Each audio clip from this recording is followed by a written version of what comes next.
அனைவருக்கும் வணக்கம். ஸ்டார் அகாடமியுடைய வாராந்திர ஜோதிட சிறப்புரை கூட்டம் இறைவனுடைய அனுகிரகத்தினால் 145வது வாரங்களை அடைந்திருக்கிறோம். ஒரு மகிழ்ச்சிகரமான விஷயம். இறை அருளால் இன்னும் பல நூறு செஷன்கள் ஜோதிட அன்பர்களுக்கு இப்படி ஜோதிட விஷயங்களை கொடுக்க வேண்டும் என்பது ஸ்டார் அகாடமியுடைய உள்ளார்ந்த நோக்கம். திருவொற்றியூரில் கோவில் கொண்டுள்ள என் அன்னை வடிவுடை மாணிக்கம் நிச்சயம் இந்த அடியேனின் பிரார்த்தனையை நிறைவேற்றுவார் என்கின்ற பூரண நம்பிக்கை உண்டு. இன்றைய சிறப்புரைக்கான தலைப்பு மீனாட்டு நாடி முறை. காலம் சென்ற ஜோதிட ஜாம்பவான் பெரியவர் NV ராகவாச்சாரியாவும் அவரோடு சேர்ந்து மதிப்பிற்குரிய திரு RG ராவ் அவர்களும் கொண்டு வந்த இந்த ஜோதிட முறை மீனாட்டு நாடி. அவர்கள் 2 பேருமே மீனராசி.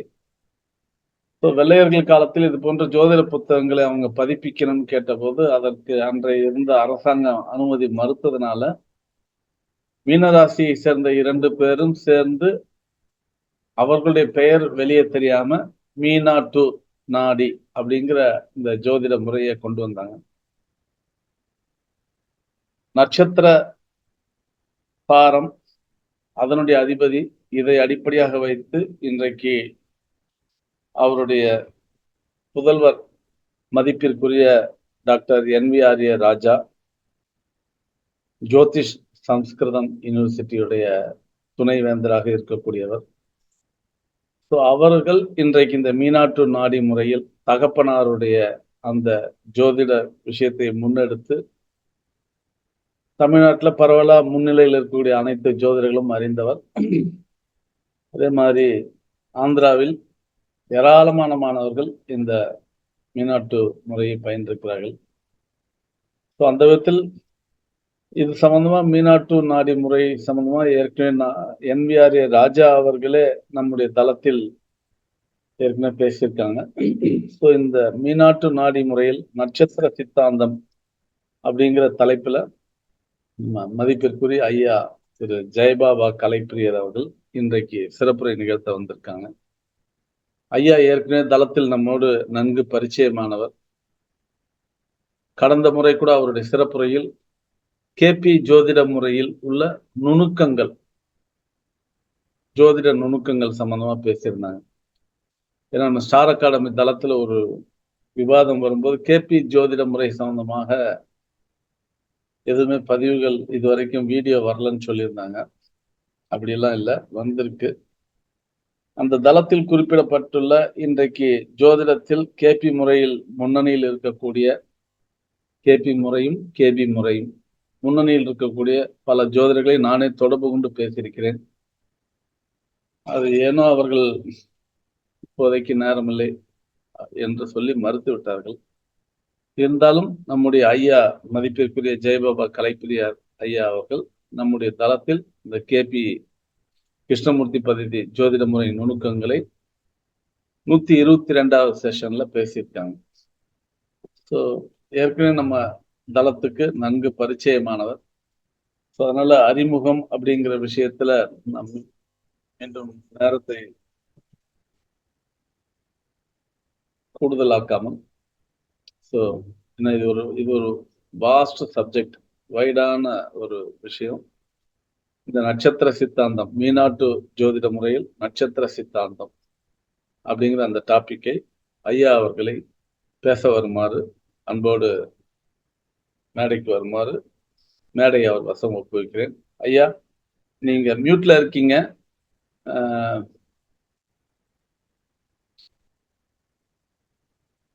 அன்மியூட் பண்ணுங்கய்யா.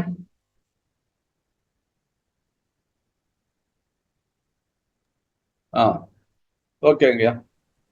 ஓகே, ஆயிடுச்சு, நீங்க பேசலாம். என் இனிய ஜோதிட சொந்தங்கள் அனைவருக்கும் என் அன்பான ஆத்ம நமஸ்காரம். எல்லாம் வல்ல என் குருநாதர் மாயாண்டி சாமியை வணங்கி இறைவனின் இறை பேராற்றல் அனுதினமும் என்னுள் வந்து இறங்கட்டும். நான் வணங்கக்கூடிய அத்தனை சித்தர்களும் எல்லாருக்கும் ஆசீர்வாதம் வழங்க வேண்டும். இந்த தளத்திலே வந்து கேட்டுக்கொண்டிருப்பவர்களும் கேட்க அவளோடு இருப்பவர்களும் அவர்களுக்கு அனைவருக்கும் என் பணிவான வணக்கங்கள். அடுத்து எல்லார் சீனிவாச ஐயா அவர்களுக்கு என் மனமார்ந்த வாழ்த்துக்கள், வணக்கங்கள். ஜோதிட சேவையை செய்து கொண்டிருக்கிற ஐயா அவர்களுக்கு என் மனமார்ந்த வாழ்த்துக்களை தெரிவிப்பதில் மிக்க மகிழ்ச்சி அடைகிறேன். நாம் இப்போது நாடி சித்தாந்தத்தின் அடிப்படையில் உருவாக்கப்பட்ட, நாடி கோட்பாட்டின் அடிப்படையில் உருவாக்கப்பட்ட நட்சத்திர சித்தாந்தம் மீனாட்டு நாடி. இந்த மீனாட்டு நாடின்னு சொன்ன உடனே உலக அளவுல இது பரவி இருக்கு. இந்த மீனாட்டு நாடி என்பது அதாவது பாரம்பரிய அமைப்பில் இருக்கக்கூடிய மரபு, பாரம்பரியம், ஜோசியத்துல இருக்கக்கூடிய அந்த நுட்பமான விஷயத்த ஒரு மேம்பட்ட நிலைக்கு, ஒரு உன்னதமான நிலைக்கு கொண்டு வந்திருக்காங்க. அப்படி கொண்டு வந்தது யாரு? ஏன்னா ஒரு சாஸ்திரம் இருக்குன்னு வச்சுக்கோங்களேன், அந்த சாஸ்திரம், சம்பிரதாயங்கள், கலைகள்லாம் யார் இதை உருவாக்குனாங்க, யார் முன்னோடியாக இருந்திருக்காங்க அப்படின்னு பார்க்கும்போது இந்த ஜோதிட மாமேதை, ஜோதிட சித்தர், அருள் ஆசையும் எப்போதும் இதை படிப்பவர்களுக்கெல்லாம் வாங்கி கொண்டிருக்கூடிய NV ராகவாச்சாரியார் அவர்கள்தான் அந்த மகான். அவரும் அவருடைய நண்பர் R கோபாலகிருஷ்ண ராவ் என்ற 2 நண்பர்கள் சேர்ந்து மீனா 1, மீனா 2 என்று ஆய்வு செஞ்சாங்க. அப்படி ஆய்வு செய்யும்போது இவர்கள் ஆய்வு செய்தது அத்தனையுமே, அந்த காலத்துல இவங்க கவர்மெண்ட்ல வேலை செஞ்சவங்க, தன் வேலையை பார்த்துக்கிட்டு பெரிய பெரிய ஜோதிட ஜாம்பவான்கிட்ட போய் நாடிகள், அதாவது புத்தநாடி சீனிவாச சாஸ்திரிகள், குருமூர்த்தி ஐயா அவர்கள், சீனியர் ராவ், அடுத்து பாஸ்கரா சாஸ்திரிகள் என்ற ஒரு ரிட்டையர்ட் டீச்சர் தான் நம்முடைய குருஜி ராகவாச்சாரியார் அவர்களுக்கு இந்த நட்சத்திர சித்தாந்தத்தை பற்றி போயிட்டிருக்கிறார். இந்த 2 பேரும் உருவாக்கப்பட்ட அந்த மீனா 2 நாடி, மீனா 1 நாடி, மீனா 2. இப்ப காலையில இந்த மீனா 2 நாடியை உருவாக்கின ராகவாச்சாரியாருடைய புதல்வர், ஜூனியர் மீனா 2 நாடி ஐயா எங்களுடைய பேராசிரியர், ஹைதராபாத்ல MA ஜோதிடவியல் படிக்கும் போது எனக்கு பேராசிரியராக இருந்தவர், அவர் பேசினாரு. அவர் ஆசீர்வாதம் கொடுத்தார்கள். அவருக்கு நான் என்ன வாக்கு கொடுத்தேன் அப்படின்னா, ராகவாச்சாரியார் ஜாம்ஜி, இந்த எத்தனை மணி நேரம் நான் இங்க பேசுறேனோ அத்தனை நேரமும் என்னுள் அவர் இறங்கி பேசுவதாக. அந்த மகான், அந்த சித்தர், ஜோதிட மாமேதை என் நாவில் இருந்து நத்தனமாடுவார் அப்படின்னு சொன்னேன். சொல்லும்போது உடம்பே புல்லரிச்சது. அப்படிப்பட்ட மாமேதை எப்படி உருவாக்கியிருக்காங்க? பாரம்பரியத்துல 12 ராசி கட்டத்தை மட்டும் வச்சு பலன் சொல்லுவாங்க.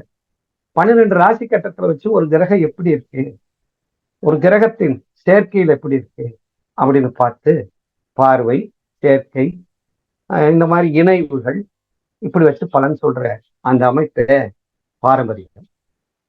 ஆனா அந்த பாரம்பரியத்துல ராகவாச்சாரிஜி என்ன சொல்றாருன்னா, கடைசியில பாருங்க, ஒரு அதாவது டிசம்பர் மாசம் 13ஆம் தேதி 1994 அந்த ராகவாச்சாரியார் ஐயா குருஜி அவர்கள் இதுவரை ஆய்வு செய்ததெல்லாம் தன்னுடைய புதல்வர் ராஜா, டாக்டர் ராஜா, NVR ராஜா அவர்களுக்கு கையில கொடுத்து இத உலகமெங்க பரப்பு அப்படின்னு சொல்றாங்க. அப்ப அவர் ஒரு வார்த்தை கேட்டிருக்காங்க. சாமிஜி என்ன சொல்லியிருக்காங்கன்னா, இத படிப்பாங்களாடா அப்படின்னு கேட்டிருக்காரு. அப்ப அவர் சொல்லிருக்காரு, நிச்சயமா படிப்பாங்க. இன்று இதை புளோரிடா யூனிவர்சிட்டியில ராஜஸ்தானுடைய தலைமையில ஒரு யூனிவர்சிட்டியை நிறுவி இந்த மீனாட்டு நாடியையும் ஜோதிடத்தையும் வளர்த்து வர்றார்கள். தமிழ்நாட்டுல மீனாட்டு நாடி இப்ப எல்லாருக்கும் தெரியற அளவுக்கு வந்துருச்சு. அதை எப்படி நம்ம இன்னைக்கு எளிமையாக சொல்லலாம், எப்படி பார்க்கலாம் அப்படிங்கிறத வரப்போம். முத நாம் தெரிஞ்சுக்கிற வேண்டிய விஷயம் என்ன அப்படின்னா, இந்த மீனாட்டு நாடியில ஒரு கிரகம் 12 ராசிக்குள்ள இருக்கும்போது ஆட்சியா இருக்கிறது முதன்மையான பலம். ஆட்சியா இருந்தா பலம், முதன்மையான பலம். ரெண்டாவது, அது உச்சமா இருந்தா அது உன்னதமான பலம், ரெண்டாவது. அப்ப ஒரு கிரகம் ஆட்சியா இருக்கு, ஒரு கிரகம் உச்சமா இருக்கு. இது ரெண்டுக்கு என்ன வித்தியாசம் அப்படின்னா, ஆட்சி என்பது தன்னுடைய சொந்த வீட்டுல தன்னுடைய சௌரியத்து போல இருக்கிறது ஆட்சி. உச்சம் என்பது ஆபீஸ் மாதிரி, அங்க போய் வேலையைத்தான் பார்க்க முடியும், அங்க மதிப்பு மரியாதை தான் இருக்கும், கௌரவம் தான் இருக்கும். அதனால ஆட்சியை மீனாட்சி என்ன செய்யறாங்கன்னா முதன்மையா கொண்டு வராங்க. அதுக்கடுத்து உச்சத்தை இரண்டாவதா கொண்டு வராங்க. மூணாவது திக்பலம், திக்பலத்தை மூணாவதா கொண்டு வர்றாங்க. இப்ப ஒரு கிரகம் திக்பலம் பெற்றால் பலம், அது எப்படி நீசமா இருந்தாலும் சரியா ஆடட்டு போனாலும் அந்த கிரகம் திக்பலம் ஆயிடுச்சுன்னா அது ஈக்குவல் டு ஆட்சி பலம் அப்படின்னு சொல்றாங்க. அடுத்து 2 கிரகம் திக்பலம் இருந்தா எந்த கிரகத்தை நீங்க எடுத்துக்கிருவீங்க அப்படின்னு சாமி கேட்கும்போது சொல்றாரு, எது சொந்த நட்சத்திரத்திலே இருக்கோ, 2 கிரகம் ஒரு இடத்துல திக்பலம் வருது, அது எது சொந்த நட்சத்திரத்திலே இருக்கோ அதுதான் 4வது பலமா இருக்கும் அப்படின்னு சொல்றாங்க. சரி, 2மே திக்பலம் சொந்த நட்சத்திரத்தில் இல்ல, அப்ப எப்படி எடுத்துக்கிறது அப்படின்னா order of the planet strength சொல்றாரு. அப்படி சொல்லும் போது ஒரு கிரகம் இந்த 9 கிரகங்கள்ல எது முதன்மையான கிரகமா பலன் கொடுக்கும் அப்படின்னா ராகு முதன்மையா கொடுக்கும். 2வது கேது. அடுத்து 12 ராசி கட்டத்தை போட்டுக்கங்க. 12 ராசி கட்டத்தை நீங்க போட்டுக்கிட்டீங்கன்னா இப்ப நான் சொல்றது எளிமையா இருக்கும். சிம்மத்துல சூரியனை போட்டுக்கங்க. ராகு கேதுக்கு அடுத்து யாரு வலிமையானார்னா சூரியன். கடகத்துல சந்திரனை போட்டுக்கங்க, அவர் தான் 4வது வலிமையானாரு. அடுத்து ஒரு கட்டத்தை விட்டுருங்க, மிதுனத்தை விட்டுருங்க. அதுக்கடுத்து சுக்கிரன், அதாவது ரிஷபத்துல சுக்கிரன் போட்டுங்க, அவர் தான் அடுத்த வலிமையானவர். அதுக்கடுத்து ஒரு கட்டத்தை விட்டுருக்குங்க, மீனத்துக்கு போயிருங்க, குரு வலிமையானவர். அதுக்கடுத்து கும்பத்தை விட்டுருங்க, அதுக்கடுத்து மகரத்துல சனி வலிமையானவர். அதுக்கடுத்து ஒரு கட்டத்தை விட்டுருங்க, அடுத்து செவ்வாய் வலிமையானவர். அதுக்கடுத்து ஒரு கட்டத்தை விட்டுருங்க, புதன் வலிமையானவர். அப்ப கடைசியில வலிமையான இருக்கிறது யார், வலிமை குறைந்து இருப்பது யார் என்றால் புதன். இப்படித்தான் நம்ம கிரகங்களை பலத்தை வச்சு நம்ம பார்க்கணும் அப்படின்னு சொல்லியிருக்காங்க. அடுத்து மீனாட்டு நாடியினுடைய ஹைலைட்டான விஷயம் என்ன அப்படின்னா 4 தூண்கள், 4 பில்லர், 4 பில்லர். மீனாட்டு நாடுல 4 தூண்கள் இருக்குது, 4 பில்லர்ஸ் இருக்கு. 1 திக்பலம், 2வது உத்தம திரைகானம், 3வது ஜீவா சரீரம், 4வது குணம். இந்த 4 வழியில கிரகங்களுடைய வலிமையை நாம் பார்க்க வேண்டும் அப்படின்னு சொல்றாங்க. இப்ப எளிமையா நானு உங்களுக்கு சொல்லித்தர இருக்கிறேன், பார்ப்போம் எப்படின்னு பார்க்க போறோம். திக்பலம் அப்படின்னு எடுத்துக்கிறோம். திக்பலம்னா என்ன அப்படின்னா திசை, அதாவது திசைங்கிறதா திக்கு. அப்ப டைரக்ஷனல் ஸ்ட்ரென்த், டைரக்ட், எந்த திசையில எந்த கிரகம் பலமா இருக்கும் அப்படின்னு சொல்றாங்க. இது சரி.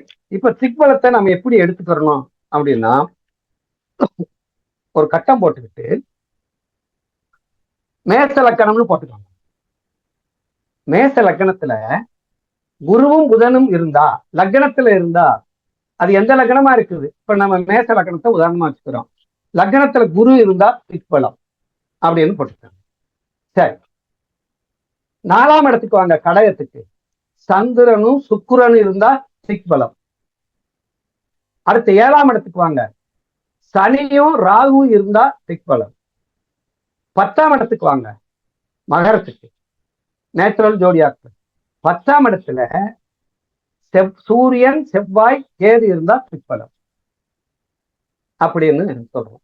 அப்ப இந்த கேந்திரத்தில் இந்த கிரகங்கள் இருந்தால் திக்பலம்.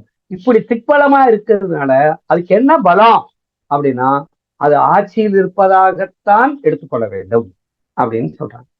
அப்ப இவர் என்ன சொல்றாருன்னா இந்த திக்பல பாக்குறதுக்கு 8 சூத்திரம் சொல்றாங்க சாமிஜி அவர்கள்.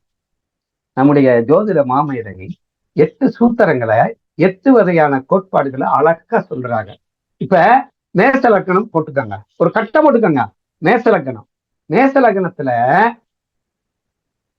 குருவும் புதன் இருந்தா திக்பலம் நம்பர் 1. ரெண்டாவது வந்து இந்த குருவும் புதனும் லக்னாதிபதியினுடைய செவ்வாய் நட்சத்திரத்தில் இருந்தா திக்பலம். அப்ப செவ்வாயின் சாரத்தை, லக்னத்தினுடைய செவ்வாயினுடைய சாரத்துல குருவோ புதனோ இருந்தா திக்பலம். 3வது இந்த லக்னாதிபதி செவ்வாயும் இந்த குருவும் புதனும் சேர்ந்து இருந்தா திக்பலம். 4வது இந்த லக்னத்தின் அதிபதி செவ்வாய் குருவையும் புதனையும் பார்த்துட்டா, செவ்வாய் குருவையும் புதனையும் பார்த்துட்டா திக்பலம். 4 வகையில. 5வது என்ன சொல்றாங்க அப்படின்னா, இப்ப லக்னத்துல போய் ஒரு கிரகம், எந்த கிரகம் வேணாலும் உட்காரலாம். உட்கார்ந்தா அந்த லக்னாதிபதியின் லக்னத்துல உட்கார்ந்து இருக்கக்கூடிய கிரகத்தினுடைய சாரத்துல இந்த குரு புதன் இருந்தா திக்பலம்.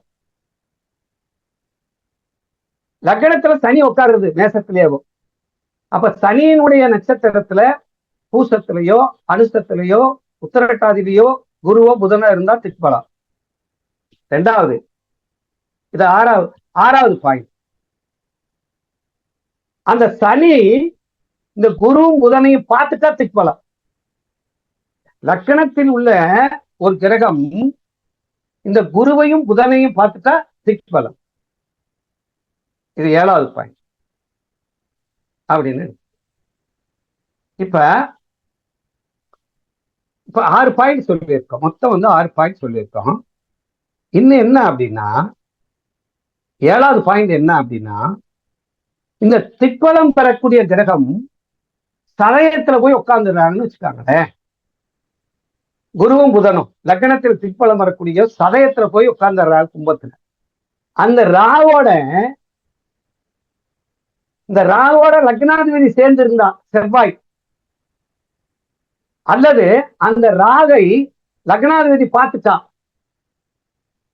திக்பலம் அப்படின்னு எடுத்துக்கணும். சரி, இது எப்படி அப்படின்னு பாக்குறோம். இப்ப ஒரு துலா லக்னத்தை எடுத்துக்கிறோம். ஒரு துலா லக்னத்தை எடுத்துட்டு லக்னாதிபதி சுக்கிரன் 12ல போய் நீசமாயிடுறாரு. நம்ம என்ன சொல்லுவோம் பாரம்பரியத்துல, லக்னாதிபதி நீசம், லக்னாதிபதி 12ஆம் இடத்துல போய் உட்கார்ந்துட்டாரு. இப்ப என்ன ஆகுதுன்னா, துலா லக்னத்து 4ல சுயசாரத்துல சந்திரன் உட்கார்ந்துருக்காரு. அப்போ 12வது வீட்டுல இந்த 4ஆம் வீட்டுல உட்கார்ந்து இருக்கிற கிரகத்தினுடைய நட்சத்திர அஸ்தம் இருக்கு இல்லையா, அதுல லக்ன சுக்கிரன் உட்கார்ந்துட்டா திக்பலம் பெற்று. 4ஆம் பாவத்துல ஒரு கிரகம் திக்பலம் பெற்றுச்சு. அப்ப அந்த திக்பலம் பெற்ற நட்சத்திரத்துல ஒரு கிரகம் இருக்கு லக்னாதிபதி, அது பலமாயிருது அப்படின்னு. அப்ப இங்க வந்து லக்னம் கெட்டுப்போன்னு சொல்ல முடியாது, லக்னம் ஸ்ட்ராங்கா இருக்கு அப்படின்னு இந்த 8 வகையானதை வச்சு திக்பலம்னா என்னன்னு சொல்றாங்க. அப்ப திக்பலமா இருக்கும்போது ஒரு கிரகம் அது பூரணமான பலனை தரும் அப்படின்னு அடுத்து என்ன அப்படின்னா, இதுக்கு அடுத்த திக்பலத்துக்கு அடுத்து என்ன தூண் வருது, உத்தமத்திரை காணம். இப்போ உத்தமத்திரை காணத்துக்கு வந்துடுறோம். சரி, உத்தமத்திரை காணம்னா என்ன அப்படின்னா, ஒரு ராசிய 12 கட்டம் போட்டுக்கோங்க. 12 கட்டம் போட்டு ஒரு ராசி மண்டலத்துல இருக்குல்ல 12 கட்டம், அதுல முதல் ராசி மேசத்தை சரம், 2வது ராசிய திறம், 3வது ராசிய உபயம் அப்படின்னு போட்டுக்க. அப்ப ஸ்தரம், ஸ்திரம், உபயம், இதே மாதிரி மூணு மூணு இயக்கங்கள். இப்ப இந்த சரராசி என்ற மேசராசி திரைகாணம்னு என்ன அர்த்தம்னா 3 பங்குன்னு அர்த்தம். அப்ப 10 டிகிரி முதல் திரைகாணம், 10 டிகிரிக்கு மேல 20 டிகிரி வரைக்கும் இரண்டாவது திரைகாணம், 20ல இருந்து 30 வரைக்கும் மூன்றாவது திரைகாணம். இப்ப மேசராசியை 3ஆ பிரிக்கிறோம், ரிஷப ராசியை பிரிக்கிறோம், மிதுன ராசியை 3ஆ பிரிக்கிறோம். அப்ப 3 நட்சத்திரமா பிரிச்சாலும் 10 டிகிரி தான். 10 டிகிரின்னு சொன்னாலும் அஸ்வினி, மகா, அஸ்வினி நட்சத்திரத்தினுடைய 1ஆம் பாதம், அஸ்வினி நட்சத்திரத்தின் 2ஆம் பாதம், அஸ்வினி நட்சத்திரத்தின் 3ஆம் பாதம். இந்த 3 பாதங்களும் அந்த 3 பாதத்துக்குள்ள ஒரு கிரகம் இருந்தா, சரராசியில முதல் 10 டிகிரி ஒரு கிரகம் இருந்தால் அது உத்தம திரைகாணம். அப்ப அஸ்வினி 1, அஸ்வினி 2, அஸ்வினி 3 அப்படின்னு எடுத்துக்கிறோம். அப்ப இன்னொன்னு சொன்னா உங்களுக்கு புரியும். இந்த சரராசிய 3ஆ பிரிச்சு வச்சிருக்கோம்ல, அதை என்ன செய்யணும்னா 3 சரத்தில் சரம், சரத்தில் திறம், சரத்தில் உபயம். இப்ப சரத்தில் சரம்தான் திக்பலம், உத்தம திரைகாணம். அதே மாதிரி ஸ்திரத்துக்கு போறோம். ஸ்திரத்தை 3ஆ பிரிச்சோம்னா ஸ்திரத்தில் சரம், ஸ்திரத்தில் ஸ்திரம், ஸ்திரத்தில் உபயம். இதுல 10 டிகிரிக்கு மேல அப்படின்னு என்ன அர்த்தம்? அதாவது 5ஆவது பாதம். அதாவது எதுல? இங்க 4வது, இந்த ரிஷப ராசியில 4வது பாதம், 5ஆவது பாதம், 6வது பாதம். இந்த 3 பாதங்களும் அதாவது ஸ்திர ராசியில அதுல ஒரு கிரகம் இருந்தா அது உத்தம திரைகாணம் அப்படின்னு நம்ம எடுத்துக்கிறோம். அப்ப பாருங்க, 10 டிகிரின்னா திருத்திய 1, 2, 3, 4 அப்படின்னு எடுத்துக்கிறோம். சரி, அடுத்து உபயத்துக்கு போங்க. உபயத்துல போனோம்னா கடைசியில 6, அதாவது 7, 8, 9வது பாதங்கள், 7, 8, 9வது பாதம். அப்படின்னா என்ன அர்த்தம்? புனர்வூசம் 1, புனர்வூசம் 2, புனர்வூசம் 3. இது உத்தம திரைகாணம். அப்போ ஒரு கிரகம் இத மாதிரி ஒவ்வொரு ராசிக்கும் 3 உத்தம திரைகாணம் இருக்கு அப்படின்னு நம்ம எடுத்துக்கிறோம். இப்படி 36 உத்தம திரைகாணம் இருக்கு அப்படின்னு எடுத்துக்கிறோம். அப்ப இப்ப சர ராசி நமக்கு தெரியணும், ஸ்திர ராசி, உபயராசி தெரியணும். சரி, இப்ப அடுத்து என்ன வரப்போறோம்னா, இந்த சரராசியில அஸ்வினி 1 தானே. அஸ்வினி 1ல ஒரு கிரகம் இருந்தா அம்சத்துல எங்க போயிரும்? அதே மேட்டத்துல தானே விழுகும். அப்ப இது உத்தம திரைகாணத்துல வர்க்கோத்தம உத்தம திரைகாணம் அப்படின்னு.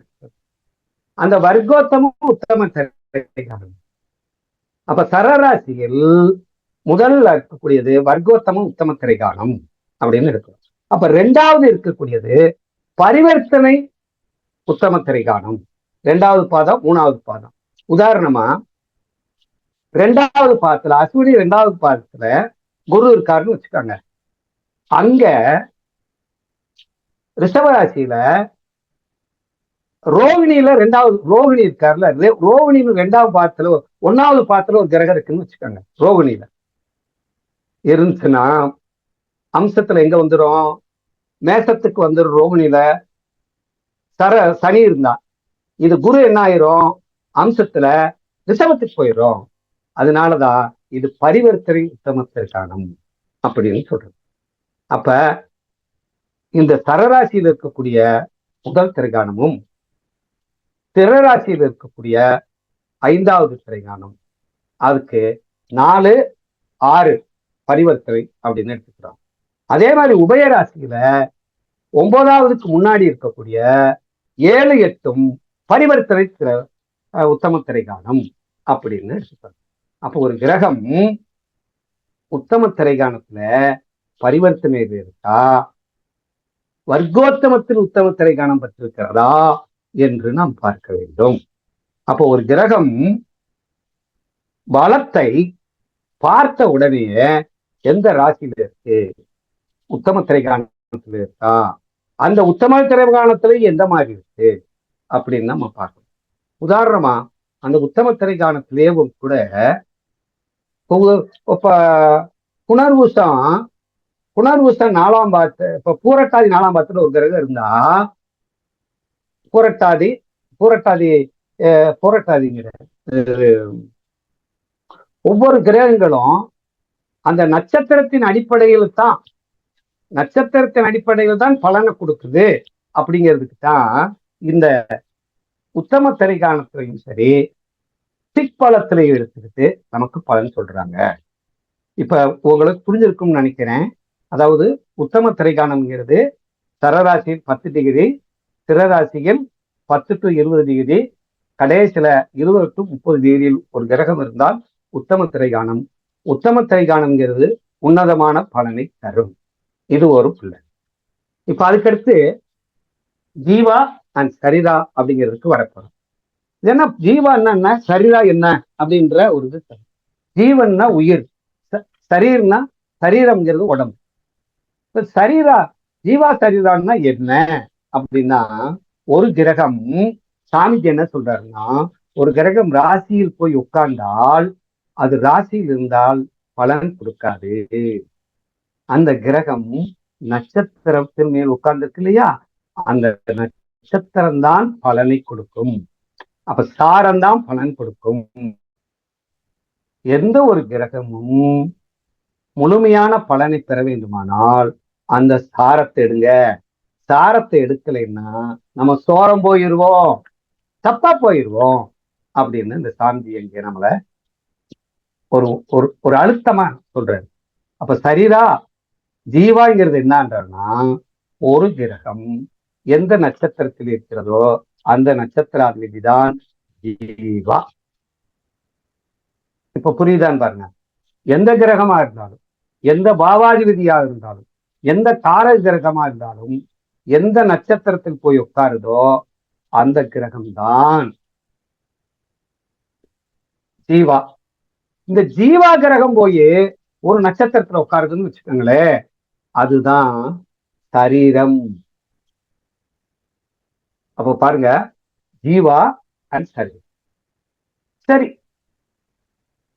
இப்ப ஜீவா கிரகங்கள், சரீரா கிரகங்கள் சொந்த நட்சத்திரத்துல உட்கார்ந்தா என்ன பண்ணுவீங்க? இப்ப ரோகிணி நட்சத்திரத்துல குரு இருக்காரு. அப்ப ரோகிணியில் குரு இருந்தா அவர் சொந்த நட்சத்திரத்தில் தானே இருக்காரு. எந்த கிரகமும், இரண்டாவது பாயிண்ட், சொந்த நட்சத்திரத்தில் இருந்தால், அந்த சொந்த நட்சத்திரத்தில் இருந்தால் அதுவே ஜீவாகிறார். சரீராவுக்கு எங்க போவாங்க அப்படின்னா, அந்த வீட்டின் அதிபதி. இப்ப ரிஷபத்துல ரோகிணி நட்சத்திரத்தை சந்திருந்தா அந்த வீட்டின் அதிபதி சுக்கிரன் தான் சரீரமாக மாறுகிறார். ரெண்டாவது பாயிண்ட். மூணாவது இப்ப பாருங்க, சிம்மத்துல உத்திர நட்சத்திரத்துல சிம்மத்துல 1ஆம் பாதத்துல இப்ப குரு இருக்க, சூரியன் இருக்காருன்னு வச்சுக்கிறாங்க. இப்ப என்ன ஆயிடுச்சு? சொந்த நட்சத்திரத்துல இருக்காரு, சொந்த ராசியில இருக்காரு. இப்ப என்ன ஆயிரும்? அவரே ஜீவனாகிறாரு, அவரே சரீரமாகிறார். மூணாவது பாயிண்ட். மொத்த பாயிண்ட் பாருங்க எப்படி எடுத்தாரு. பொதுவா எடுத்தோம். ரெண்டாவது பாயிண்ட் சுய நட்சத்திரத்துல இருந்தா. மூணாவது பாயிண்ட் சுய நட்சத்திரத்துல சொந்த வீட்டுல இருந்தா அப்படிங்கிறத பாருங்க. இப்ப நாலாவது என்ன அப்படின்னா, இந்த எல்லாமே ஒரு ராசியில போய் 2-3 கிரகம் இருக்குன்னு வச்சுக்கோங்களேன், அப்ப என்ன பண்ணுவீங்க அப்படின்னு கேட்கிறாரு. இப்ப உதாரணமா சூரியன் இப்ப சூரியன் என்ன செய்யறாருன்னா ஒரு ராசியில உட்கார்ந்துருக்காரு. அவரு இப்ப சுக்கிரனுடைய நட்சத்திரத்துல இருக்காரு. அந்த சுக்கிரன் மேசத்துல சூரியன் அங்கேயே இருக்காரு, அங்கேயே சுக்கிரன் இருக்காரு. இப்ப இந்த இடத்துல சூரியன் சுக்கிர நட்சத்திரத்துக்குனால சுக்கிரன் ஜீவாவார் அப்படின்னு சொல்லக்கூடாது. ஏன் அப்படின்னா அந்த வீட்டுக்குள்ள எந்த கிரகங்கள் கூட சேர்ந்து இருந்தா மட்டும் என்ன செய்யணும்னா, எந்த கிரகம் வலிமையானது அப்படின்னு பார்க்கணும். ஏற்கனவே சொன்னேன் பாத்தீங்களா, 4 ஒரு கான்செப்ட், 5வது கான்செப்ட், ஒரு கிரகம் அங்க ஆட்சி பெற்றிருந்தால், இப்ப இந்த இடத்துல வந்து சூரியன் இருக்காக, சுக்கிரன் இருக்காக. இங்க சுக்கிரன் ஆட்சி பெற்றிருக்காரா? இல்ல. உச்சம் பெற்றிருக்காரா? இல்ல. அப்ப யார் உச்சம் பெறுவது?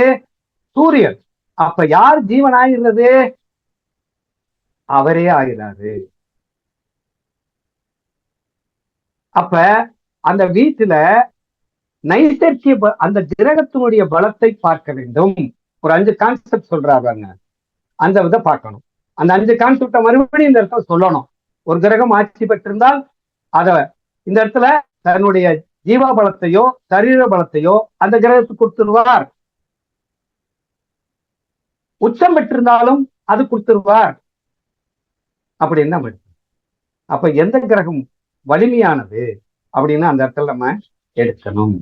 அப்படி எடுத்தோம்னா அதுல எது திக்பலம் வருது, எது சொந்த நட்சத்திரத்துல இருக்கு, இதெல்லாம் பார்த்து எது ஆர்டர் ஆஃப் ஸ்ட்ரென்த்ல எது வலிமையா இருக்கு அப்படின்னு பார்த்துதான் ஜீவாவை நாம் முடிவு செய்ய வேண்டும்.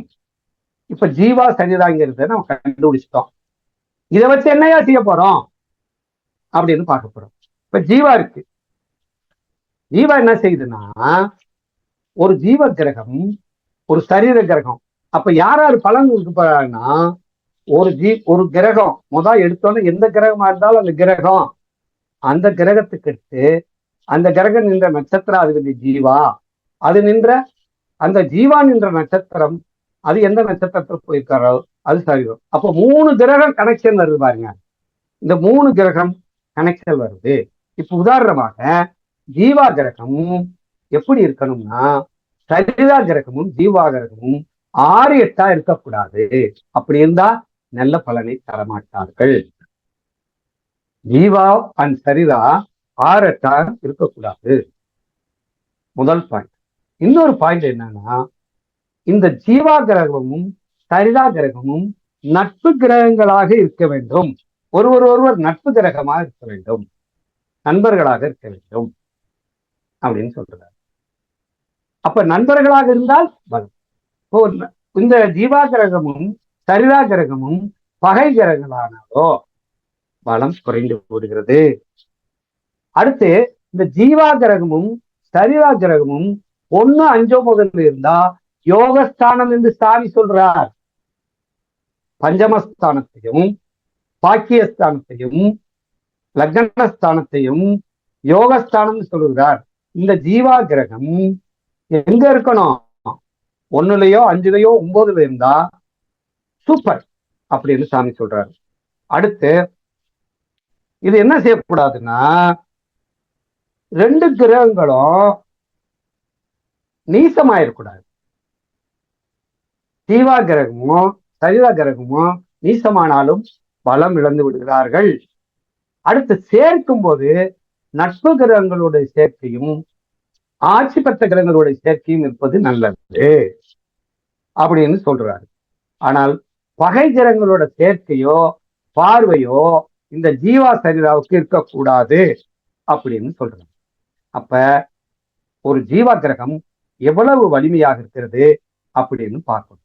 அப்ப இந்த ஜீவா கிரகம் தான் ஒவ்வொரு பாவத்தின் அதிபதியை, ஒவ்வொரு கிரகத்தின் தாரக கிரகத்தின் அதிபதியும் நின்ற நட்சத்திரம், நட்சத்திராதி நின்ற நட்சத்திரம், இந்த 2ஐயும் எடுத்து பலன் பார்த்தால் சிறப்பாக இருக்கும். இதுதான் 3வது தூண். அடுத்து 4வது தூண். இந்த 4வது தூண் என்ன அப்படின்னா, இந்த 4வது தூண் தான் குணம். குணம் அப்படின்னு அர்த்தம். குணம்னா என்ன அப்படின்னா, 3 வகையான குணத்தை மகாபாரதத்துல கிருஷ்ண பரமாத்மா 3 குணங்களை சொல்லுகிறார். சாத்விகமான குணம், ராட்சச குணம், தாமச குணம். இந்த 3 குணங்கள் உள்ளன மனிதரிடத்தில். இந்த 3 குணத்தின் அடிப்படையில் நட்சத்திரங்கள் ரீதியாக பிரிச்சு, கிரகங்கள் ரீதியாக பிரிச்சு பலன் சொல்றாரு. இந்த 3 குணம் என்னன்னு முதல் தெரியணும்ல. அப்படின்னா இந்த அதாவது சாத்வீக குணம்னா என்ன அர்த்தம்னா, அடுத்தவர்களுக்கு உதவி செய்து தனக்கு இருக்கோ இல்லையோ அடுத்தவர்களுக்கு கொடுக்கிறது. தான் சந்தோஷம் இருக்கணும், மற்றவர்களும் சந்தோஷமா இருக்கணும் அப்படின்னு நினைக்கிறாங்க. இதுக்கு இந்த சாத்வீகத்துக்கு என்ன சொல்றோம்னா, இன்பம் ஞானம், இன்பம் ஞானம் அன்பு மற்றவர்களுக்கு உதவும் பண்பு அப்படின்னு சொல்றாங்க. அப்ப இந்த ரஜோகுணம்ங்கிறது என்னன்னா, ஆசை, விருப்பம், பந்தம். அதை இன்னொரு விதையை சொல்ல போனோம்னா, ரஜோகுணம் என்ன செய்யும்னா, ஒருத்தர் இருந்து எதிர்பார்த்தோம் தானும் கொடுக்கும். இதான் ரஜோகுணம். தன்னிட்ட எதிர்பார்த்து அடுத்தவற்றிருந்து வாங்கி அதை ஒரு மெட்டீரியல் லைஃப், ஒரு பிசினஸ் மாதிரி அப்படின்னா. இந்த தாமசம்ங்கிறது என்னன்னா, என்கிட்ட ஒண்ணுமே இல்லை, நீ எவ்வளவு வேணும்னாலும் கொடு, எவ்வளவு வேணாலும் கூட நான் வாங்கிக்கிறேன் அப்படிங்கிறது தாமச குணம். இந்த தாமச குணத்துக்கு என்ன இருக்கும்னா, கவனக்குறைவு, சோம்பேறி, மயக்கம், ஒரு ஒரு பிடிப்பில்லாம இருப்பாங்க அப்படின்னு சொல்றாங்க. சரி, இந்த கிரகங்களை இப்ப நம்ம என்ன செய்ய போறோம்னா 3 குணங்களாக பிரிக்க போகிறோம். அவர் சாமிஜி அழகா பிரிக்கிறார். குருவும் புதனும் சாத்வீகமானவர்கள். அப்படின்னா என்ன அர்த்தம்? குருவோட நட்சத்திரமும் புதனோட நட்சத்திரமும் சாத்வீகமான நட்சத்திரங்கள். அப்ப இந்த சாத்வீகான நட்சத்திரத்துல ஒரு கிரகம் போய் உட்காரும் போது சாத்வீகத்தன்மையை பெறும் அப்படின்னு சொல்ற. அப்ப குருவோட நட்சத்திரம் 3, புதனோட நட்சத்திரம் 3. இப்ப 6 நட்சத்திரம் தான் சாத்வீகம். சரி, இந்த ரஜோகுணம்னா என்ன சொல்றாருன்னா, சூரியனோட நட்சத்திரம், சந்திரனோட நட்சத்திரம், சுக்கிரனோட நட்சத்திரம். அப்ப 9 நட்சத்திரங்கள் ரஜோகுணமுடையவர்கள் அப்படின்னு சொல்றேன். அடுத்து கடைசிக்கு வர்றோம். சனியோட நட்சத்திரம், செவ்வாயோட நட்சத்திரம், ராகு கேதுவுடைய நட்சத்திரம். இந்த 4 12 நட்சத்திரங்களும் ரஜோகுணமுடையவர்கள். அப்ப இந்த கிரகங்கள் ரஜோகுணத்தில் இருக்கும்போது அவர்கள் என்ன செய்வார்கள் அப்படின்னா, எந்த கிரகமா இருந்தாலும் சொந்த நட்சத்திரத்தில் இருந்தால் சிறப்பு, சொந்த குணத்தில் இருந்தால் எந்த கிரகமா இருந்து போகுது. அப்ப குருவும் புதனும் குரு நட்சத்திரத்தில புத நட்சத்திரத்துல இருந்தா சூப்பர். சந்திரனும் சூரியன் சந்திரனும் சுக்கிரனும் அவருடைய சொந்த நட்சத்திரத்தில் இருந்தா சிறப்பு. செவ்வாய் சனி ராகு கேதுகள் தன்னுடைய சொந்த நட்சத்திரத்தில் இருந்தா சிறப்பு. இப்ப அடுத்து என்ன சொல்றோம்னா, ஒரு ரஜோ குணமுடையவர்கள், சூரியனுடைய நட்சத்திரம் சொல்வது, சூரியனுடைய நட்சத்திரம், சந்திரன் நட்சத்திரம், சுக்கிர நட்சத்திரத்தில் இருக்கக்கூடிய ஒரு கிரகங்கள் ரஜோ குணங்கள் கிரகங்கள் தாமச கிரகத்துக்கு போகக்கூடாது, கெடுதல். அடுத்தவனுக்கு உதவி செஞ்சு தானும் உதவி செய்யணுங்கிறவங்க கிட்ட போய் அடுத்தவங்கிட்ட வாங்குறவங்க கிட்ட போனா எத்தனை நாள் இருக்கான்? எல்லாத்தையும் கொடுத்துக்கிட்டே இருக்க முடியுமா? அதனால அது சிறப்பல்ல. அடுத்து ரஜோகுணமா இருக்கிறவங்க தாமச கிரகத்துக்கு கூட போனா அவர்களுக்கு தீமை நடக்காது, நல்லதுதான், கெட்டதில்லை. அடுத்து 3வது, தாமச குண நட்சத்திரம் ராட்சச குணத்துக்கு போன பலன் இல்லை அப்படின்னு சொல்றாங்க. அடுத்து 5வது, சாத்திய குணம் ராட்சச குணம் வந்தா ஓரளவு பலனை தரும் அப்படின்னு சொல்றாங்க. அப்ப எந்த கிரகமா இருந்தாலும் அந்த கிரகம் எந்த குணத்துல இருக்கு. இப்ப இந்த 3 வகையான மனிதர்களை நம்ம பார்க்கிறோம் இந்த சமுதாயத்துல. இந்த 3 வகையான மனிதர்கள் இந்த சமுதாயத்தில் இருக்கிறார். இந்த 3 வகையான மனிதர்களும் எப்படி அடையாளம் பார்க்கறதுன்னா, ஒரு ராஜா மாதிரி ரஜோ, ஒரு தெய்வ நிலையில் இருக்கிறவர் சாத்வீகம், கடைசி நிலையில் இருக்கிறவங்க எவ்வளவு கொடுத்தாலும் வாங்கி சாப்பிடுறவங்க தான் தாமசம். அப்ப உதாரணமா இன்னைக்கு கூட சந்திரன் எந்த நட்சத்திரத்துல போறாருன்னு பார்க்கணும். அன்னைக்கு ராசத்த நட்சத்திரத்துல போனோம், நம்ம பணம் கிடைக்கும். அப்படி என்ன அர்த்தம்னா, நான் எப்படி பிடிச்சுக்கிட்டேன்னா, இந்த சாத்வீக நட்சத்திரத்துல இருக்கிறவங்களை அருளாளர்கள், ராஜா குணத்துல இருக்கிறவங்கள பொருளாளர்கள், இந்த தாவச குணத்துல இருக்கிறவங்கள இருளாளர்கள் அப்படின்னு பிடிச்சுக்கணும். அடுத்த அளவுக்கு எல்லளவும் உதவி செய்யாதவர்கள் தாமச குணத்தில் இருக்கிறவங்க அப்படின்னு பிடிச்சுக்கணும். அப்ப ஒரு கிரகம் பலித தருமன்னா இதை பார்க்கணும். அப்ப குணத்தில் எப்படி இருக்குன்னு பார்க்கணும். அப்படி பார்க்கும்போது நமக்கு எந்த குணத்துல இருக்கு அப்படின்னு ஒரு பலனை நம்ம எடுத்துக்கலாம். இப்ப 4 வகையான தூண்களை என்னென்னங்கிறத நான் விளக்கிறேன். இதைத்தான் சாமிஜி 4 வகையான தூண்களை பற்றி சொல்றாரு. அப்போ பார்த்த உடனே ஒரு ஜாதகத்தை பார்த்த உடனே லக்னம் என்ற நட்சத்திர பாதத்தின் அதிபதி யாரு பார்க்கணும். லக்ன பாதாதிபதி. இதுக்கு முன்னாடி இன்னொரு கான்செப்ட் நம்ம பார்க்கணும். இந்த பின்னபாதம்னு சொல்றோம். உடைவட்ட நட்சத்திரம், உடைவட்டம். இந்த உடைவட்ட நட்சத்திரம் 2 ராசியில இருக்கு. அப்ப இந்த 2 ராசி குணமும் அதுல இருக்கும். உடைவட்ட நட்சத்திரம் தான் எல்லா ராசிகளையும் இணைக்கிறது அப்படிங்கிறத நம்ம எடுத்துக்கணும். அடுத்து, அப்ப ஒரு ஜாதகத்துல லக்னம் எந்த புள்ளியில் விழுகிறது, அந்த லக்ன பாதாதிபதி திக்பலம் பெற்றால், உத்தம திரைகாணத்தில் இருந்தால், ஜீவா சரிதாத்தில் அந்த லக்ன பாதாதிபதி ஜீவா, அதனுடைய ஜீவா சரீரங்கள் யோகஸ்தானத்தில் இருந்தால், உச்சம் பெற்றால், அல்லது லக்ன பாதாதிபதி உச்சம் பெற்றாலோ தன் லக்னத்தை பார்த்தாலும் ராஜா அப்படின்னு சாமி சொல்றாரு. சாமி என்ன சொல்றாருன்னா, ராகவாச்சாரியா அவர்கள் லக்ன பாதாதிபதி தன் வீட்டை பார்த்தால் பலம். அப்ப ஒவ்வொரு பாவமும் திக்பலத்தில் இருக்கா, திரைகாணத்தில் இருக்கா, அதுக்கடுத்து எந்த குணத்துல இருக்கு, சொந்த குணத்துல இருக்கா அல்லது வேற குணத்துல இருக்கா, நல்ல குணத்தை வாங்கியிருக்கா அப்படின்னு பார்த்தோம்னா அந்த ஜாதகத்தை நாம் ஜட்ஜ் செய்யலாம், சிறப்பாக நாம் செய்யலாம். அப்ப மீனாட்டு நாடியில நிறைய விஷயங்களை சாமி சொல்லி வர்றாங்க. அடுத்து இன்னொரு விஷயம் சாமி என்ன சொல்றாங்கன்னா, ஒரு எதை எடுத்துக்கிட்டாலும் சரி அந்த நட்சத்திரங்களை ஒவ்வொரு உடல் உறுப்புகள்லையும் சொல்றாங்க. ஒவ்வொரு உடல் உறுப்புகளுக்கும் இந்த நட்சத்திரத்தை அழகா வச்சிருக்காங்க. இப்ப பாருங்க, அஸ்வினி பரணி இந்த 2 நட்சத்திரமும் ஆதி காலத்துல கடைசியில வச்சிருந்துருக்காங்க. அதனாலதான் பாதத்தினுடைய மேல் பாதம் அஸ்வினி, கீழ் பாதம் பரணி அப்படின்னு சொல்றாரு சாமி.